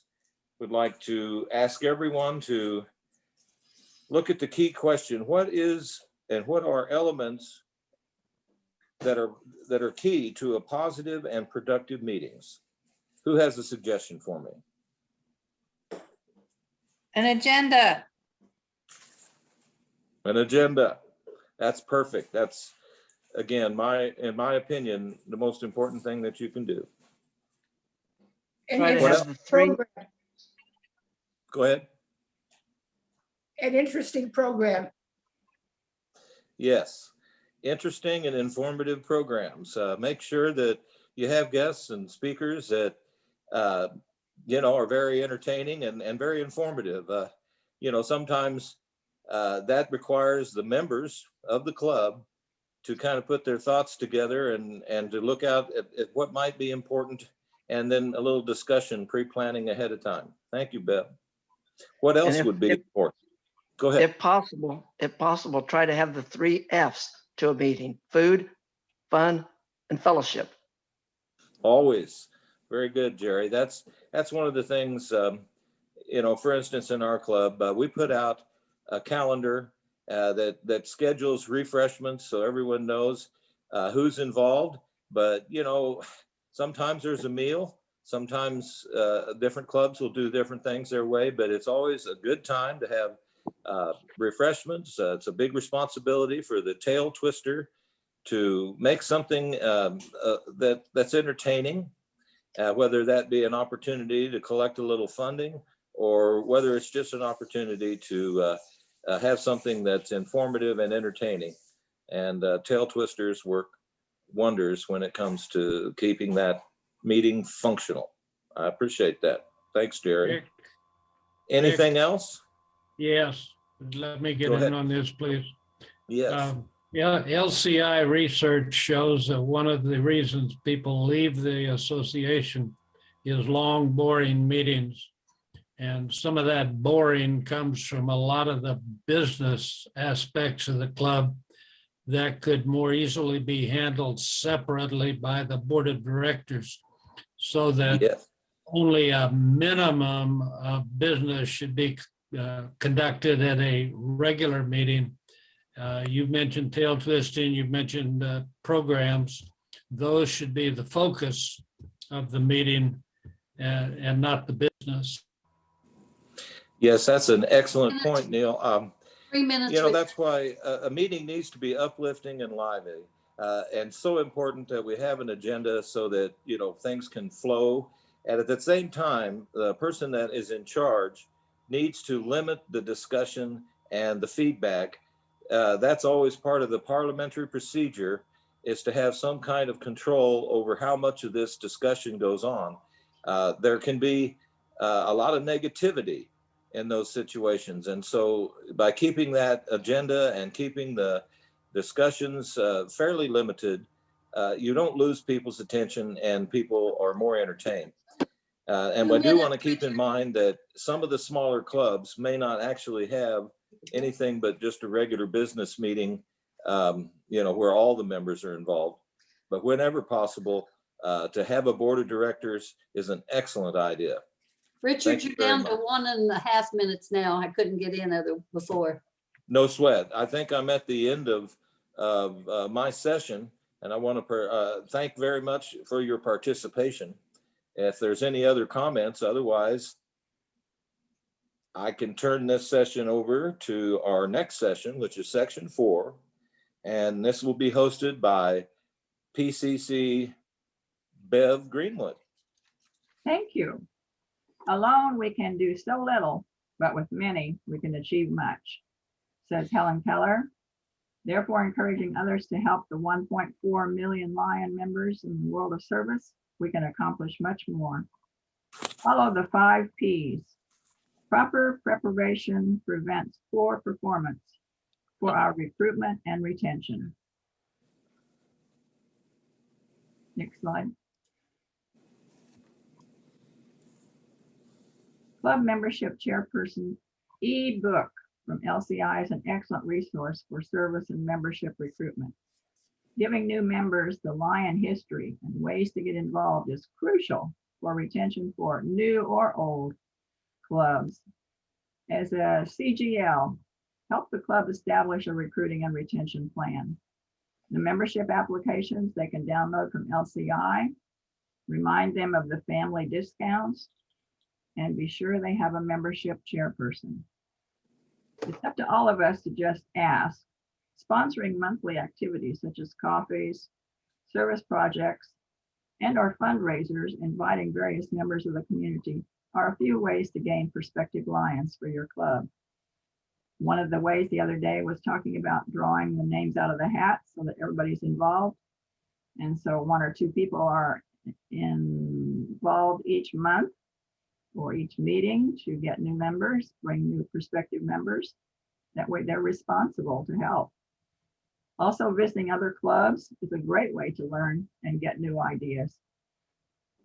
New member inductions and ceremonies are not only fun, but a great way to share about your club and the new member.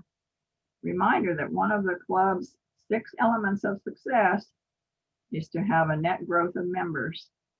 Encourage sponsors to mentor the new members so we can retain them. Use the club membership mentor checklist as a guide as to how successful the membership plan is. It was also exciting to see in the month of June for our District 17A, we had 25 new members. Remember that part of Lions is to recruit and retain, so we have members for ideas and hands to serve. Next slide. Hey, describe the successful ideas for recruiting new members that could be shared with new club officers. What would be something that you could do? Any suggestions? I think in addition to just the participants on this particular topic, we've got a lot of experience from our facilitators too. So hopefully they would join in with ideas that they have seen work. I'm sorry I interrupted whoever started talking. That's fine. Okay. Well, I think one of the things we hear again and again is to, and it works, is to involve prospective members in our service projects. Let them see what we do. Because that's really why they're joining, isn't it, Bev? You're so right. Thank you. Any other suggestions for recruitment? It's kind of an old fashioned idea, but have a membership social, have it somewhere fun. We had one at a brewery and it was a great turnout. Did you get any members out of it? Yes, we did. Eric Strimple, are you still on? Yes, I'm here. We actually was it 2? We didn't get any out of the brewery, but we got 2 out of the coffee shop. Okay, then that was another membership social. Yes, Yeah. but still having them in unique places instead of just having a dinner, having a happy hour where people can just come and purchase a pop or a coffee and sit down and have conversation. Excellent suggestions. Any other ones? John Wright, can you explain what y'all did about drawing names each week or something like that? You're still muted.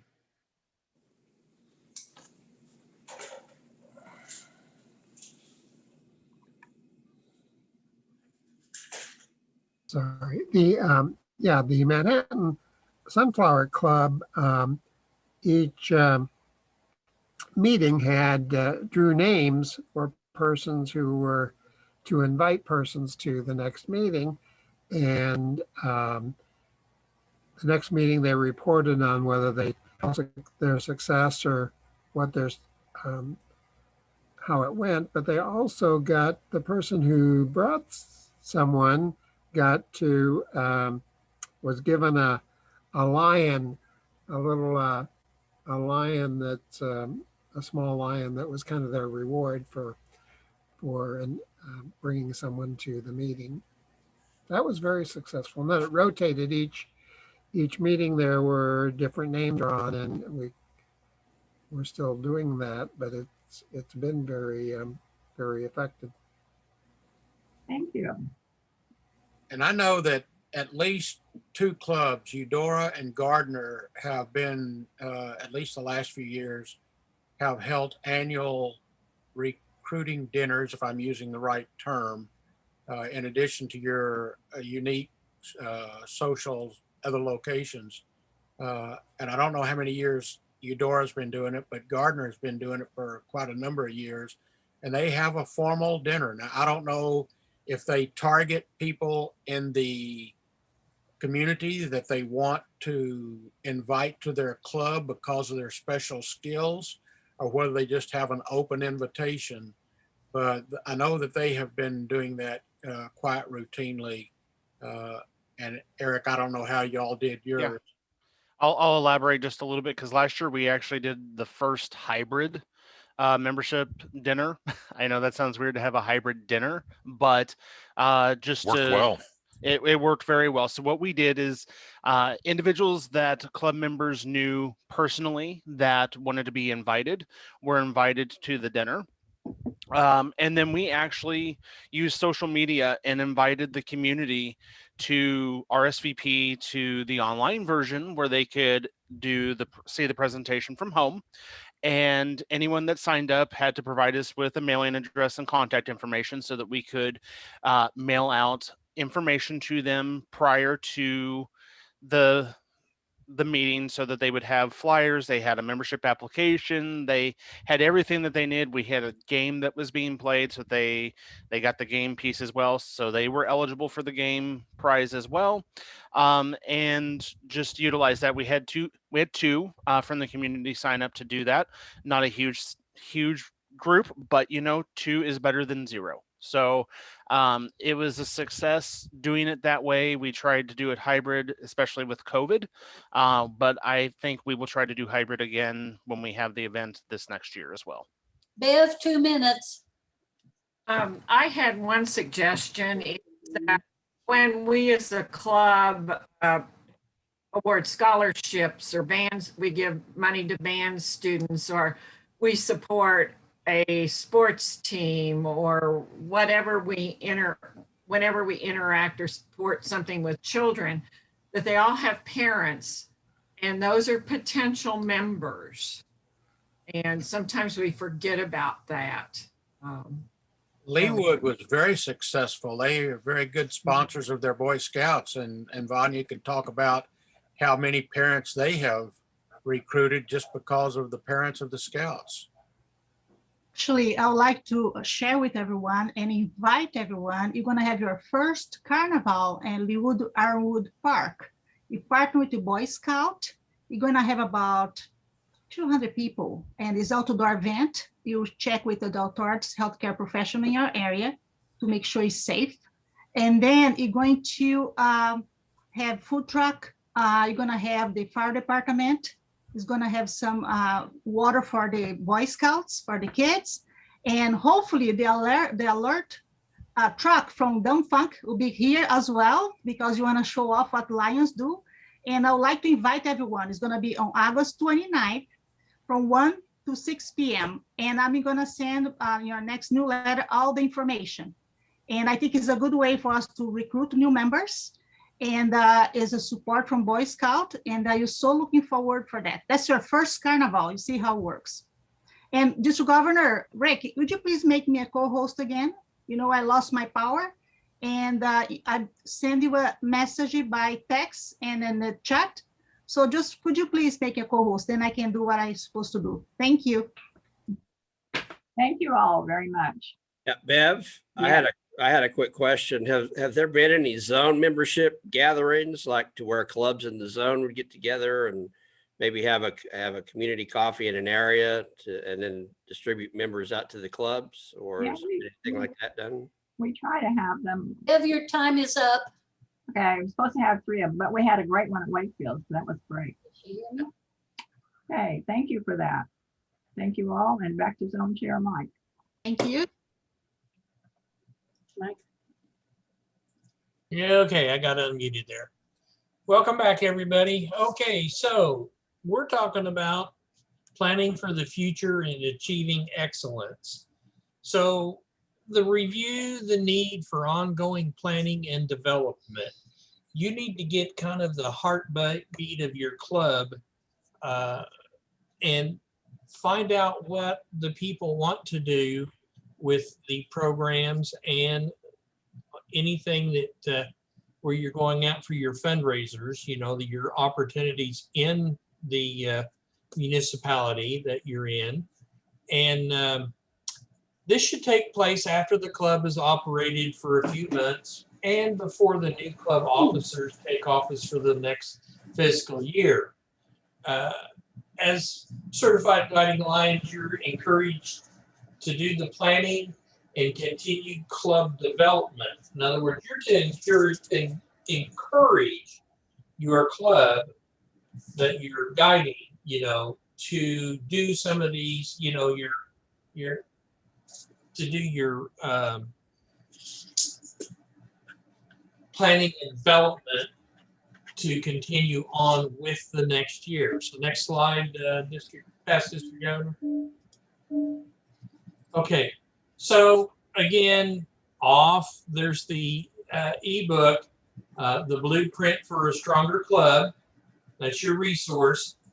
And it takes approximately an hour, it says, to go through this book online. It shows you how you can access the club's current status. It will facilitate establishing goals for the club. And these goals will be from the membership of the club. And it just basically gives you a blueprint for a stronger club. So next slide, please. So again, we're now talking about your resource, the Club Quality Initiative. This takes about 4 hours at one setting, or it can be conducted over a series of meetings. In this Club Quality Initiative setup, step one is understanding the process of change in the LCI forward designation. You're determining the need for change. On step two, your step three is it helps you set goals. Step four is to develop the plans from the goals. And step five is to implement and sustain the change that you've just gone through on the Club Quality Initiative. Now, again, this is kind of like a club involved plan or operation, if you will. These are not just the officers sitting down. This is the whole club to get your input from everybody. Next slide, please. So the Club Excellence, planning for the future and achieving excellence. The resource is the Club Excellence Award. Now, the Club Excellence Award is based on outstanding achievements in membership, service, organizational excellence, and marketing and communications. So basically, what does it mean? Well, for membership, it's +1. I mean, we've heard this for years and years and years. Not so much lately, but you know, if your club is +1, that is a big step in achieving club excellence. Service, if you can do the five main concepts of Lions Club, then you know that is another big step when you have service projects, you know, for the pediatric cancer, we've got diabetes, we've got vision, we've got environmental. So, I mean, I think I've left one out and you guys can tell me which one I left out. So the organizational excellence, again, that helps the club facilitate doing the projects and the programs and the club meetings, you know, short and sweet, as Neil was alluding to. Marketing and communications. This has really taken off. The marketing and communications aspect of Lions Club has really maybe threefold increased over with the Zoom meetings like we're doing today's training. You know, there were a lot of times the last few years that you just couldn't get people together on a weekend for a day or a half a day. So at least now we can do training and communications with people around the whole state, and we don't have to pull people, you know, 2/3 of the way across the state to have training. So the communications aspect is really increased this year and the last year with the Zoom. Marketing, everybody is stepping up with Facebook and, you know, Twitter and online instances. So you can't get any better for marketing as far as putting your club out there in the importance. So next slide. Planning for, whoa, hello. Was that it, Rick? Yep. Next, Okay. right. But All I will right, add one so thing, is there Mike, any questions on what I've gone over kind of fast? Mike, I would add to one of your last points there. You've probably heard that we spent $30,000 on a contract to have Lions ads, and most of those were in central and What? western Kansas. I'm good. And because of the expense, those ads were only shown through streaming services out of the Kansas City area. I personally either don't have the right services or miss them because I haven't seen any of those ads. But all of those ads, and there's 6 of them, are out on the website, and you can download those ads. We own them. You can put them on your Facebook pages. You can put them on the district websites. You can show them anywhere and anyhow you would like. They're about 30 seconds a piece. So feel free to download and use those ads. They're Hi, very Rick. professionally developed. Line Rick. Yes. Line Don, our Kansas City. I have seen the ads for Lions on TV several times over these past few weeks. So I didn't know if anybody else had, but I just want to pass that on. Yeah, I wish I'd have seen them over our streaming services, but maybe we just don't have the right ones here in Kansas City area. I'm sorry, Mike, if you've got any other input. No, there's this just open for questions here for the next minute or so. No, you're done. Okay, I have been informed. I'm out of time. Okay, we have another 5-minute break. Yes. District Governor is going to start the timer. Yes. So we'll see you back in 5.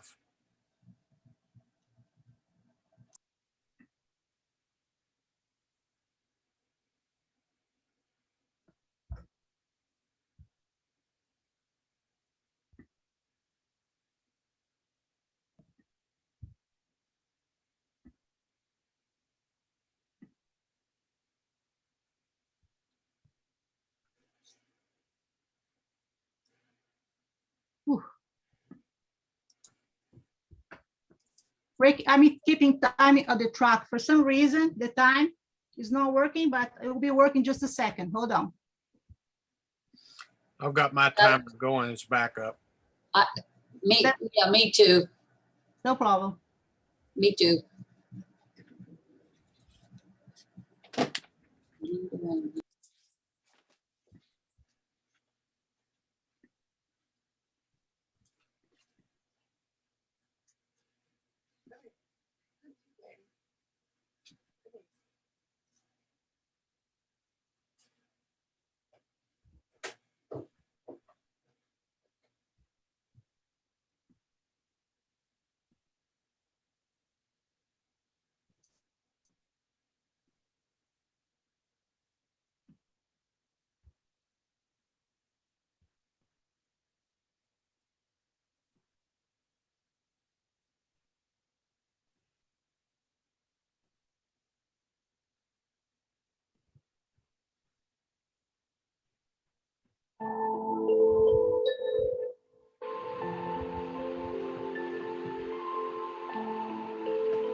Bonnie, you need to change your music. You're putting me to sleep. That's the point. I was Then I enjoying wouldn't be it. able to see the countdown. You make me a co-host now. I can go from here, my friend, no problem. All right. Okay, welcome back, everyone.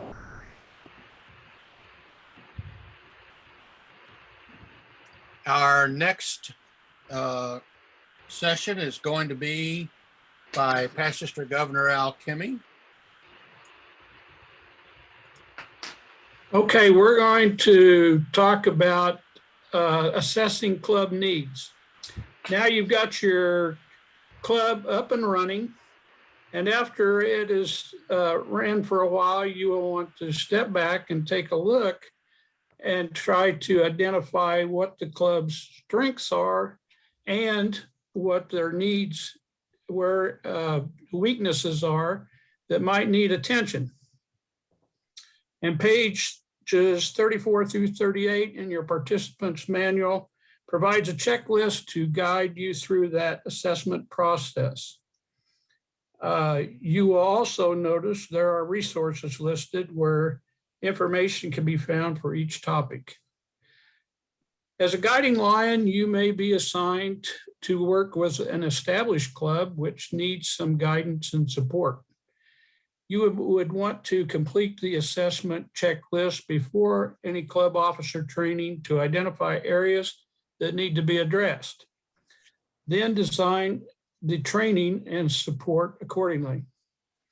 If you are working with a new club, they suggest you complete the assessment checklist after the club's first 6 months to confirm understanding and identify areas that need additional guidance. As you work through this process, the club officers should be involved in the discussion to identify strengths and areas of weakness. Today, we will discuss each of the points listed on this screen. Understanding club responsibilities. I'm sure you will have a quality officer training as the new club begins its journey to excellence. But there is so much information to absorb all at once in the beginning. It is reasonable to expect it will not all be retained. A review of Lions Club International's structure, objectives, and history, as well as the general responsibilities of the club, will be beneficial. Resource information would include the new member orientation and the standard form club constitution and bylaws, which are referenced in the manual. Educating the club leaders is an important step to having a strong, successful club. Club management. It is important that the club officers understand their roles and responsibilities. So use the club assessment form to assess whether the club officers are aware of what their roles and responsibilities are. There are training resources listed on page 34 and 35 for each club officer to use as a review or to gain further knowledge. If the club leadership does not perform their roles and responsibilities, chaos may likely occur and members will lose interest. Notice there are more officers listed than just the president, vice president, secretary, and treasurer. Don't forget the membership chairperson, marketing communications chairperson, and the service chairperson. The manual refers to the monthly health assessment report. This report contains some summary of various aspects of your club, and we will discuss it a little further in a few minutes. Service activities. What is the main reason a Lions Club exists? Well, to provide humanitarian service to the community. We serve, that is our main purpose. So service activities are very important. Hopefully, when the new club was being formed, a few needed and meaningful service activities were identified. The club can build on this list. However, remember, it is important to remember that it is the club members who decide which projects the club will do, not the guiding lion. You, as the guiding lion, might make suggestions, but it is up to the club members to decide on what projects they will do. Some new clubs sometimes have trouble identifying meaningful service projects, so brainstorming and a few suggestions might be in order. Just let the members decide what service projects they are interested in. If you are working with an established club instead of a new club, they might have some established service activities that they have done for years. However, this might be a good time to try something new, build some excitement. When assessing the club's needs, consider, has the club assigned a club service chairperson? Is the club involved in meaningful service activities? Are these activities visible and relevant to the community? Are there other projects the members would rather pursue? Look at communications. Keeping the members informed of all club activities is a morale booster. Keep it positive and inviting to existing and potential members. All in keeping the public informed of the club's activities helps build support. Considerations would include, has the club appointed a club marketing communications chairperson? Are club projects effectively publicized? Are meetings, events, and projects effectively communicated to club members? Does the club have a website and/or a Facebook page? Now we'll look at meetings. We know that poor meetings can ruin a club. We say your club your way. Of course, new club officers many times need some guidance.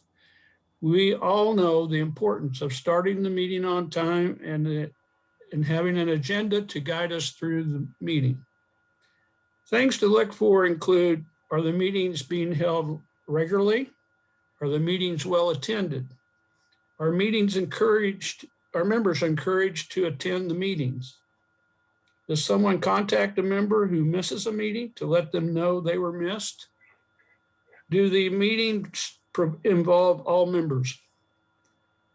Having a good place to meet can be a problem. It is important to have at least a semi-private meeting room. In Wathena, we started out with what we thought was a great place to meet. However, things changed. And we tried 3 or 4 different places before we settled in the basement of the Legion Hall, which was not the greatest place because of the stairs, but it was private without interruptions. When the new club is organized, the meeting place will be addressed. Hopefully that place will work, but it's possible you will have to look further. Membership growth. We are always eager to get new members. It's important and it is a challenge. Now, we talked earlier about should the new club be recruiting members all along? Well, yes, they should. However, there's a caution here about making sure the club meetings are being held doing well, and that the service activities are going along well. Because if you have meetings that are chaotic and not moving well, members might get discouraged and leave instead. But you just kind of have to feel that out. And with you all as guiding lines, I know that the clubs will get off to a good start.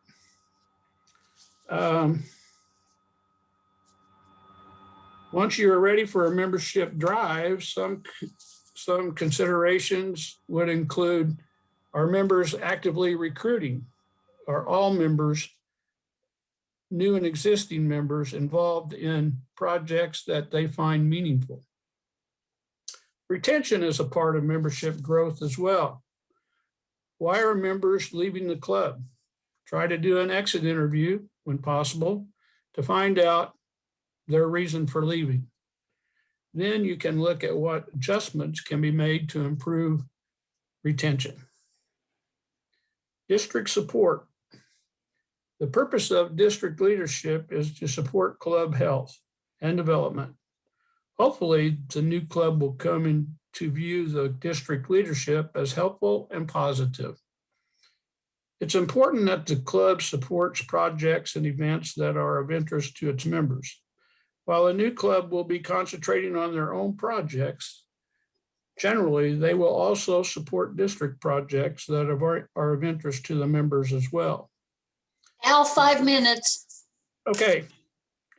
The district offers training opportunities that would benefit the club officers and members. Are they taking advantage of them? Club officers should be encouraged to attend zone meetings to gain knowledge and fellowship with members of other clubs.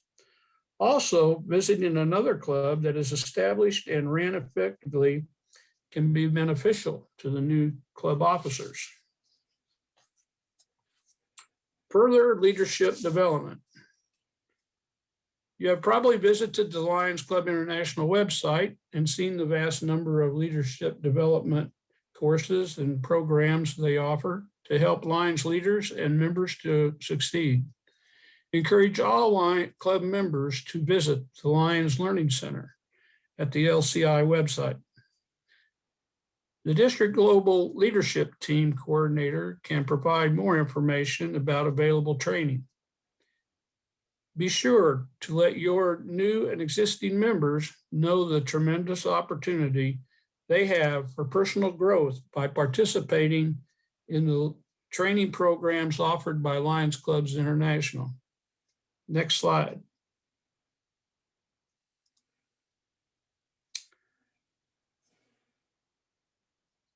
Okay, this is the Club Health Assessment Report that comes out each month to the district leadership team.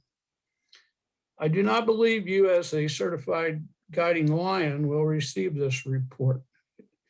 You can contact members of the GAT team, that's the Global Action Team, to obtain the information about your club. Global Action Team includes the Global Leadership Coordinator, the Global Membership Coordinator, and the Global Service Coordinator. This slide points to what information is available. Net membership. This tells you membership gains and losses. Current membership year-to-date members added and year-to-date members dropped. The reporting history, there's a number of, it's the number of months since the last service activities were reported and the number of years since the last officer report. There's officer rotation. This tells you the number of repeat terms for the president. And the reporting history, the number of months since the last monthly membership report.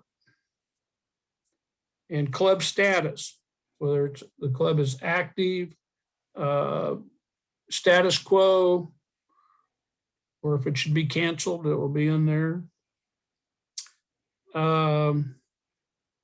This is useful information as your new club progresses. And this would be very useful information if you are working with an established but weak club. Thank you for listening. And now we will go to past District Governor Rick, who will discuss Guiding Lions resources. Thank you, PDGL. This session is going to be just exactly what the name implies. One of the things that's an excellent resource, if you go out to the LCI website and you click on the little magnifying glass to do a query and type in Guiding Lion Program, you will get a list of things. Only the first one actually pertains to the Guiding Lion Program, and it's called the Guiding Lion Program. So if you click on that, this page that I'm showing on the screen will be shown. On top of this particular bit of information are three other things that are not shown here. And we've talked about all of these, so I'm not going to go over them, but just to show you to tell you the importance that LCI puts on those three resources. The first one is the Guiding Lion Workbook, which we call your participant manual. So they feel like that if you have that workbook, it's going to provide you a significant head start on performing your duties as a guiding lion. The second resource that they show on the top of that page is, again, the standard club constitution and bylaws, because it can't be emphasized enough that there is a structure and some do's and don'ts that LCI has for the organizations, all the way from the international constitution and bylaws down to the club level. So you should be familiar with the standard club constitution and bylaws, so you can inform your club of the important parts pertaining to their operations. And then the club assessment that's already been talked about, which starts on page 34 of your manual, is a multi-page document that guides you through all of the different things to look at in a club to determine as you go along in your 2 years how healthy that club is progressing. And as was already mentioned, each one of those areas has a hyperlink that can take you to additional resources. So the other topics that are on this page that I've got showing here now, when you find those on the website, every one of these things in blue are hyperlinked. And the bottom left shows, as you get ready to design or coordinate club officer training, there's already a bunch of resources out there, and most of these have been mentioned. So it's just important that you know about those. As you tell the club officers about them and encourage them to utilize these resources, make sure they know where to find them, because if you just print a copy of this page off, they can't click on these hyperlinks and it won't do them any good. They need the hyperlink to take them to the actual documents, so then they can print it off themselves if they wish to do so. The good thing about taking the hyperlink to the documents, if you continue to look at the document in its digital format, and I don't know if Eric, I don't remember if you mentioned this, within each one of those documents are more hyperlinks that drill down even further into specific topics for you to get additional information. So be sure you're familiar with that particular page on the website. I put together this slide to show you, it's been mentioned several times, the tremendous amount of resources that are available to Lions specifically. The Great Plains Lions Leadership Institute has 12 general leadership topics. The Emerging Lions Institute has 9 topics. Advanced Lions has 8 topics. The Faculty Development Institute has 8 topics. Some of these overlap, but there is a large amount that don't. It's been mentioned about Lions University. If you're not familiar with it, this is a self-paced program where you can obtain a bachelor, master, and doctorate. Eric, correct me if I'm wrong. It's not a degree because we don't want to confuse it with the educational degrees. They're just certificates, I believe. Right? Certificate. Okay. But look at the number of topics to acquire each one of those certifications. 10 for bachelor, 10 for master, 1 for doctorate. And look at all the number of electives that are available. Obviously 15 of 11 is not, it's a typo, it's 5 of 11. But there's a tremendous amount of topics that are out there that every subject that you would need to help a club get off to a good start, if you go through all those and obtain those certificates, you're going to be well versed on almost any topic or situation that would come up in that club. Rick, Yes. sorry to interrupt, but one training is missing there, LCIP. Can you talk a little bit about LCIP? Yes, the LCIP is the highest level of instructor. It's a Lions Certified Instructor Program. Vanya is the only one in our state that's certified, and it's the highest level of instructor training you can obtain in Lions International. And if you are LCIP certified, you are in fact available and only ones available to actually teach at the institute level. And Faculty Development Institute graduate can teach things like we're doing now, and I believe it's regional and low district and state level topics. Is that basically correct?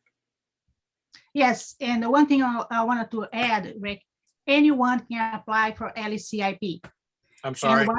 Anyone can apply for LCIP, Lions Certified Instructor Program. And what I'm seeing today, I'm amazing how talented presenters you have in your Lions organization. I'm very proud of our district. And I can tell anyone, I think you have a chance. So if you want to learn more about that, just contact me. I'll be happy to share with you. Thank you. Thank you, Rick. Okay, and the Lions Learning Center is all online. It's self-paced. And when you have to have a Lions account to get into it. And when you go into it, there's 2 primary category of courses that you can take. Most of those that I've seen and I've participated in are an hour or less. It's a combination of PowerPoint slides and interactive little testing as you go through. And if you complete it, you get a certificate, and that stays in the database, and LCI has recognition that you have completed those courses. There's a lot of generic leadership courses, as I mentioned here, and then there's courses that are called learning paths that are specific. If you're a club president, when you log in with your Lions account, that particular program knows that you're a club president. And when you click into the library, I don't have it in front of me to know the exact terminology, it will recognize that you're a president and that you have access to the club president's learning path. And that learning path has 5 to 8 different topics that it will ask you to go through. And then when you complete that, then you have credit for completing the club president. When I was doing this self-paced certified guiding lions, I actually, when I got to the president's portion, I went in and looked at the learning path for the president. Then I went in and looked at the secretary, and I went in and looked at the treasurer. Because by going through those learning paths, I was more qualified to be able to assist a new club's president, secretary, treasurer, answer their questions, or help any struggling clubs. So I would encourage you, if you have time, to go into the Learning Center and actually take some of those learning paths if you can get to them. We also have a program called the Leader Development Team, and that's a district mentorship program. And the intent of that team, which is made up of the district governor, the vice governors, some volunteers from the past district governor club, and myself. The intent is to identify and start training leaders for 5, 10, 15, 20 years in the future. You may have a young lion in your club that's a real spark plug, and you want to groom them for our future leadership to be a district governor, but they're not ready because of family situations or something. But it doesn't hurt to identify them right now, get them to enroll in the program, and we can keep them informed. We can link them up with a mentor. We can keep them informed as training opportunities arise, and try to assist them with advice or monetary assistance to get to the various training programs, so that they gain experience and confidence to take on those jobs in the future. And sometimes they may start off wanting to participate, and then life happens and they can't do anything for 5 or 10 years, but then they remember that and are probably be more willing to come back and jump into leadership roles in the future. I think Eric Tweedy mentioned something that you probably wouldn't have thought about, but you can go out on YouTube and you can query almost any leadership topic you can think of. And it may not be a video that's on a Lions conducted training, but if you want to know something about conflict resolution or meeting management, you're going to find all sorts of videos out there. And those are just as valuable as the Lions topics in terms of giving you the basic information. So I would encourage you to, if you just have nothing better to do with your time sometime, to go out and just see what all is out on YouTube. There's another thing, and it's pretty much been overcome by the Lions Learning Center, and it's called the Lions Resource Center. And you have to find your way through the drop-down menus, and I can't explain it right now, but if you look for the Lions Resource Center, there's all sorts of PDF files that have everything from just basic, I've lost my train of thought there, but it's just tremendous amount of documentation on different topics. So the Lions Resource Center is something, and the Lions Learning Center are two huge resources for you.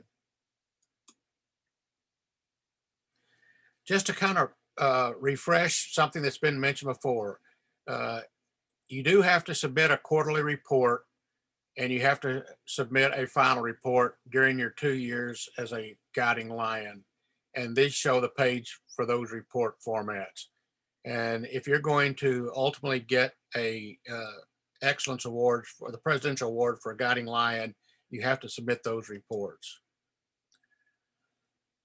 Okay, I'm going to do a quick review of some key topics, and then I'll have an opportunity for you to ask any questions.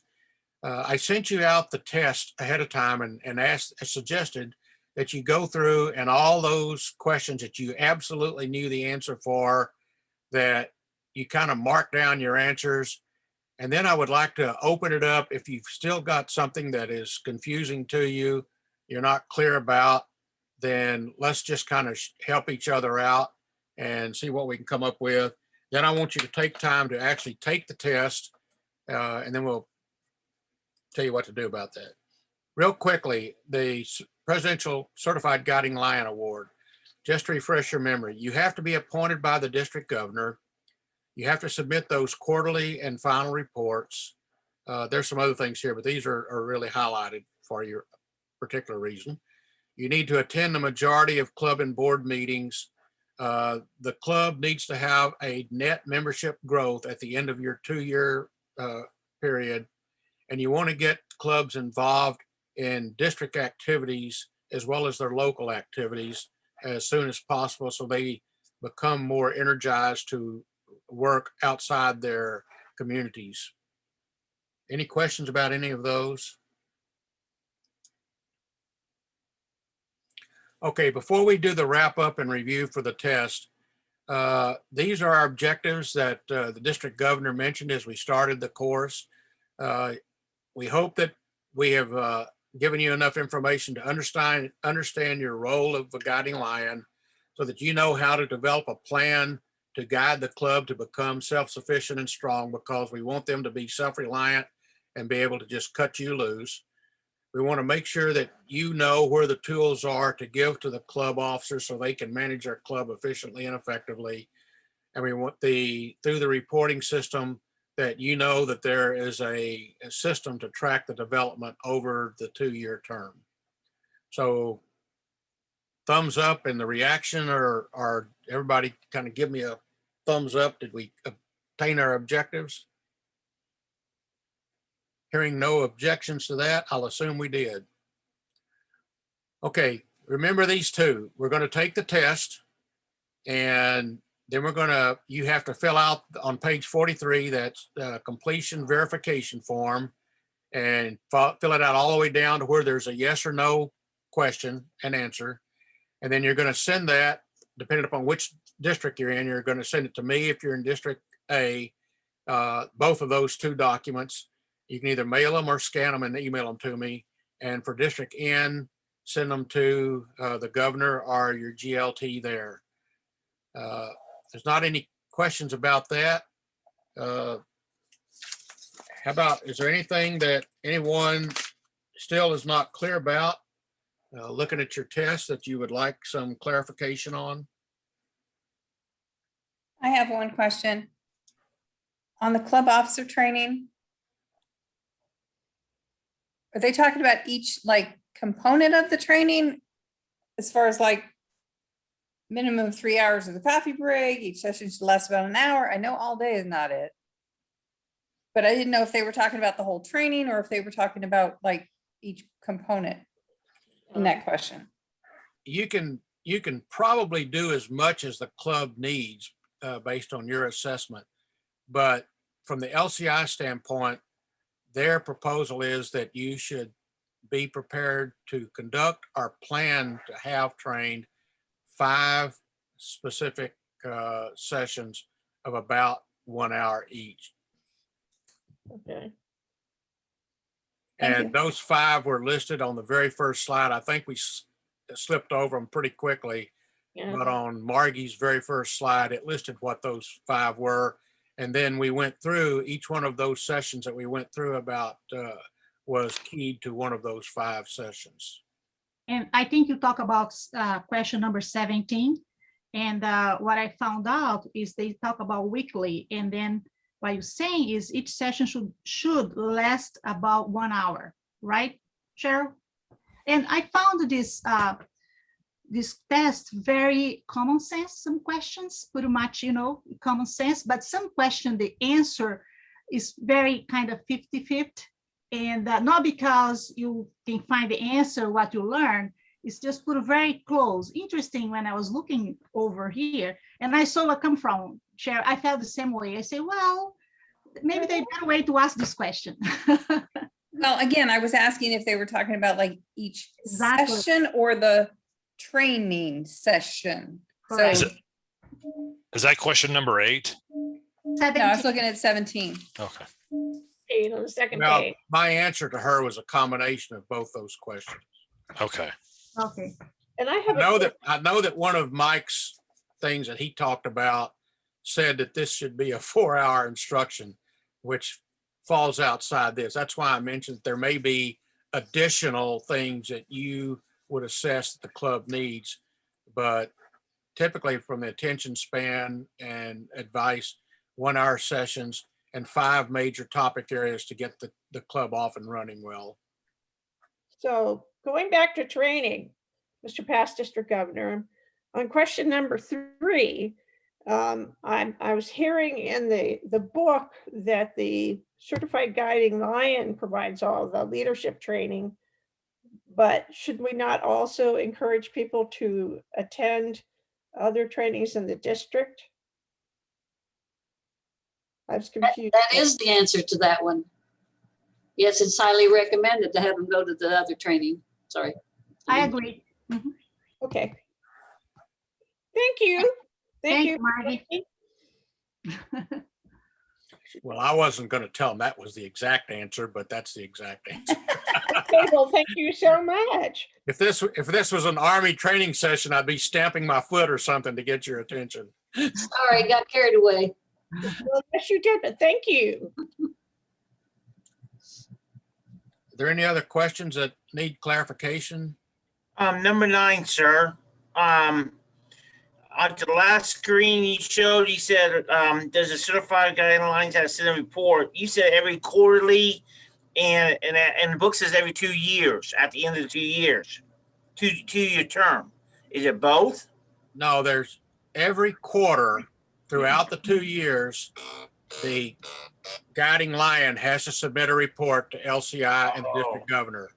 And then there is a wrap-up final report at the end of the year. So it would say 7 quarterly reports and 1 final report would give you 8 quarters in your 2 years. Oh, okay. All right. Trick question. Yes. Just kidding. Rick, look at number 16. About the zone chair being part of the mentor team. Yes, that was one of the highlights that Carlene mentioned, that the zone chair should always be considered as a part of the mentor team for the officers in general, or maybe for the president, however you can use it. But the zone chair should be involved very strongly in a new or struggling club and should be part of the mentor team.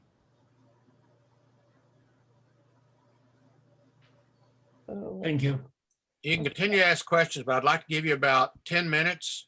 And down at the bottom under the reactions, once everybody has finished their test or think they're finished and we're ready to have a closing, could you kind of give me a thumbs up so I can, or you can kind of move your lips while you're reading the questions. When I see all the lips quit moving, I'll know you're finished. I'm timing the 10 minutes too. Okay. So at the end of this 10 minutes, do you want us to send this over to you? Well, not today. I mean, you could do it 30 minutes from now, but Oh, okay, just checking. whenever you get it around to it, I'd like to get it done all in by the end of summer so I can get those off Sunday, so I can get all those off early part of next week so we can get them reviewed and get your certificates back. That way the governor can present those whenever we at the cabinet meeting, hopefully, or as they start doing their club visits. We have to know our member number too, don't we? Yes. If anybody does not know that, then they can send me a note and I'll get online and send it back to you. Yeah, you can go to My Lion, My LCI, quick. Well, I would hope that all of you have a My Lion account by now, and you have to know that to sign up for your My Lion account. So you ought to be able to know what your member number is. I'll take that bet and bet you 20. I'll see you another 5.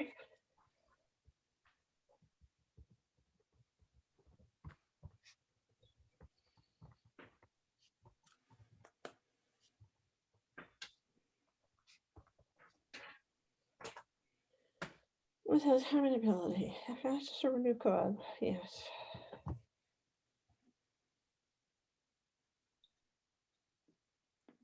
So we can't sign for you, Rick, is that right? No, and Helen will have to sign for Richard, and Richard will have to sign for Helen. Okay. And everyone in District A can send them all to me. Okay. Well, this has been really fun.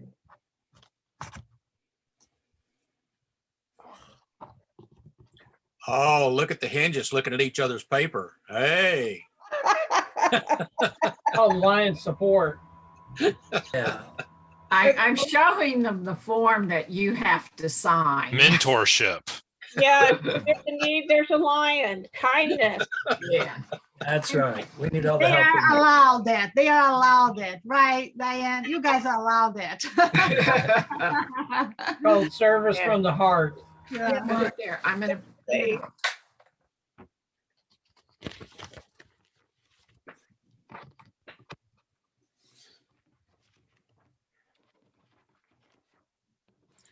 One thing we haven't mentioned through all of this, a certification is good for 3 years. And at the end of the 3 years, I don't remember if you get a notice that your certification is about to expire. Anyone that has access to MyLCI and can go under the reports for your district, and you can print off a list of current certified guiding lions. It will show all those that are still certified. It shows their expiration date, and it shows those that have been assigned to clubs, and and if theirs has expired as well. So if you want to stay certified about every 3 years, then just retake the test and send it to your GLT and get it sent in, and they'll send you a new certificate. Is that a question or a comment, Margie? You do not get a notice, or I never did. Oh, It depends on the district governor or someone in the team to keep track of it. Sorry. Should be our responsibility as well. yes.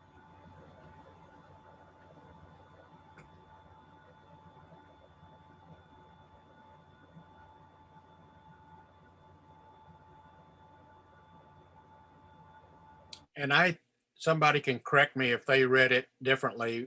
I thought I read that you do not have to be a certified guiding lion to be assigned as a guiding lion to a club, although it certainly is recommended that you have gone through the training and done additional research to prepare yourself to more properly do the duty.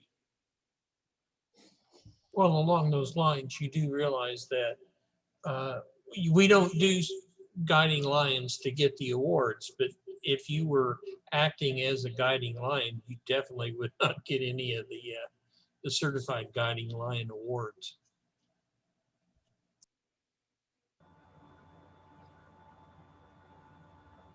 Just curious, I know Margie mentioned that she has been a guiding lion. I was one many years ago for our Winchester club before we even had the certified guiding lion. Has anyone else here been a guiding lion for a club? Al said he had been. I have been, and so has Lion Ernie for the KU Center Lions Club. I was one for the Colwich Club. For which one? Colwich. So how's the outcome, Bev? How did you feel about it? Do you think it was helpful? How was your experience as a guidelining for a club? Bev Nichols. Who did you address that to, Vanya? To you. Yes, it was very helpful. I enjoyed it very much. Still stay in contact with them, know the folks there. So yes, it was very productive. Lion Ernie did a lot of the training early on, training sessions. I worked with them in planning their charter night. It's just been a good relationship, and it continues to this day. Did you have any of this material available or type of material available? I can't remember. That's been a long time. That's been 2013, I think. was when they, Dave, you 2012. were a guiding lion, and when you were in the Turner Club for the KCK Club. Right, Right. David and I were the guiding lions for the KCK club. How'd that turn out? Oh, still going. As far as we know. One thing I'm wondering is the LCI keep track of all these guidelines, how, the outcome of the clubs. That'll be interesting to say any data about that. It's a lot of work. I have one other comment to make because I have experience with. Obviously, because you took this, you do not have to be a guiding lion. But if you agree to be one, please follow through. When I did the Argyle Club, the other guiding lion was there for charter night, and we had another social or two, and he was there for those, but never attended the meetings. I mean, we did fine. Obviously, they're still going strong, but it is a commitment time-wise. So if you sign up to do it, just be sure to know you can before you sign up. I think it's also the responsibility of the district governor to follow up, to see the guideline and the club, how, keep track what's going on. Is there anyone that's not finished? Okay. Did you have a question, Cheryl?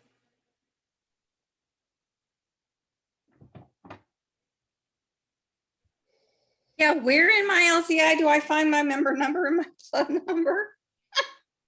Do you have a Lion account? I think so. I can get offline and give it to you. Why don't you teach her how to do it then? Then she can teach somebody else. It's Very easy good teacher. process. Just FYI, You my also- line, it's down right now. I've been trying to get on the last half I hour. was doing the same thing, Eric. Can you put it on so we can go ahead and get finished up? Can you Yeah. go? put it Okay. on when she Yeah. sends it to you, Yep. please? Got it. Also, your club secretary gets a bill every 6 months, and it lists every member, and your membership number is on that bill as well. I know I've got it in an email somewhere. I'm just not finding it right this second. The card. Rick, you don't need to share that. I Okay. think if you guys check your membership card and you have them printed from LCI, I think your membership number's on there. That's tail twister money right there. That's a good thing we can have again. Make sure they've got their ID card. Yeah. Okay, so everybody knows what to do about their paperwork. Our final will be District Governor Vanya will provide the closing. Okay, thank you so much, Past Governor Rick. And first of all, I'd like to give a round of applause for our timekeeper for doing a great job. And also, I'd like to thank you so much, our GLT and Past Governor Rick Dodson for the wonderful work he did by organizing this great Lions leadership training. And I noticed two things. I'm taking notes here because our job is to provide you engaged, effective, relevant leadership training. And I noticed one thing that made me very happy. You start with 25 members, and a minute ago you had 25 members. Everybody stay on and everybody was engaging. So I appreciate very much. But have you noticed how many talented presenters you have in your area? I'm amazing. And what you can do here is beyond anybody's imagination, even in the nation and also beyond that, because you can provide you any training. You have enough talent here to continue doing this. Not only the digital platform, but also in person. Because our members, you have old generation, young generation. You have to make sure you don't miss any of those. Some people enjoy Zoom, some people enjoy in person. So that's right. You're not going to only provide Zoom, but you're going to provide also in person. And I'm very grateful for each and every one of you for your hard work. And I think you can make a very strong body of faculty in your area. So I'm so excited. I don't have to do any presentation anymore because you have so many people, so talented that for the next year, you'll be doing presentation over and over. And I think that Bev Nichols mentioned about GLT is the person who organized some leadership training like this one. I go a little bit further, Bev. I think the GLT needs to think outside the box to provide, develop leadership training that is going to really create a great impact in your club, district, and in your Lions organization. And I'd like to thank so much everyone to participate, our friends from Disco 17A and also Disco 17N. And you're welcome to come anytime to join us. And thank you so much, PID Earn, for coming here and do your remarks. I appreciate you from international family. Thank you so much, Rich, for wonderful leadership training, and I hope to see you all soon. Thank you so much. Thank you all.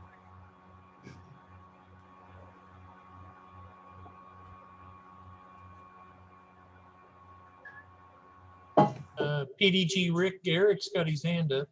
It's okay. People are getting off. I'll message him. It's fine.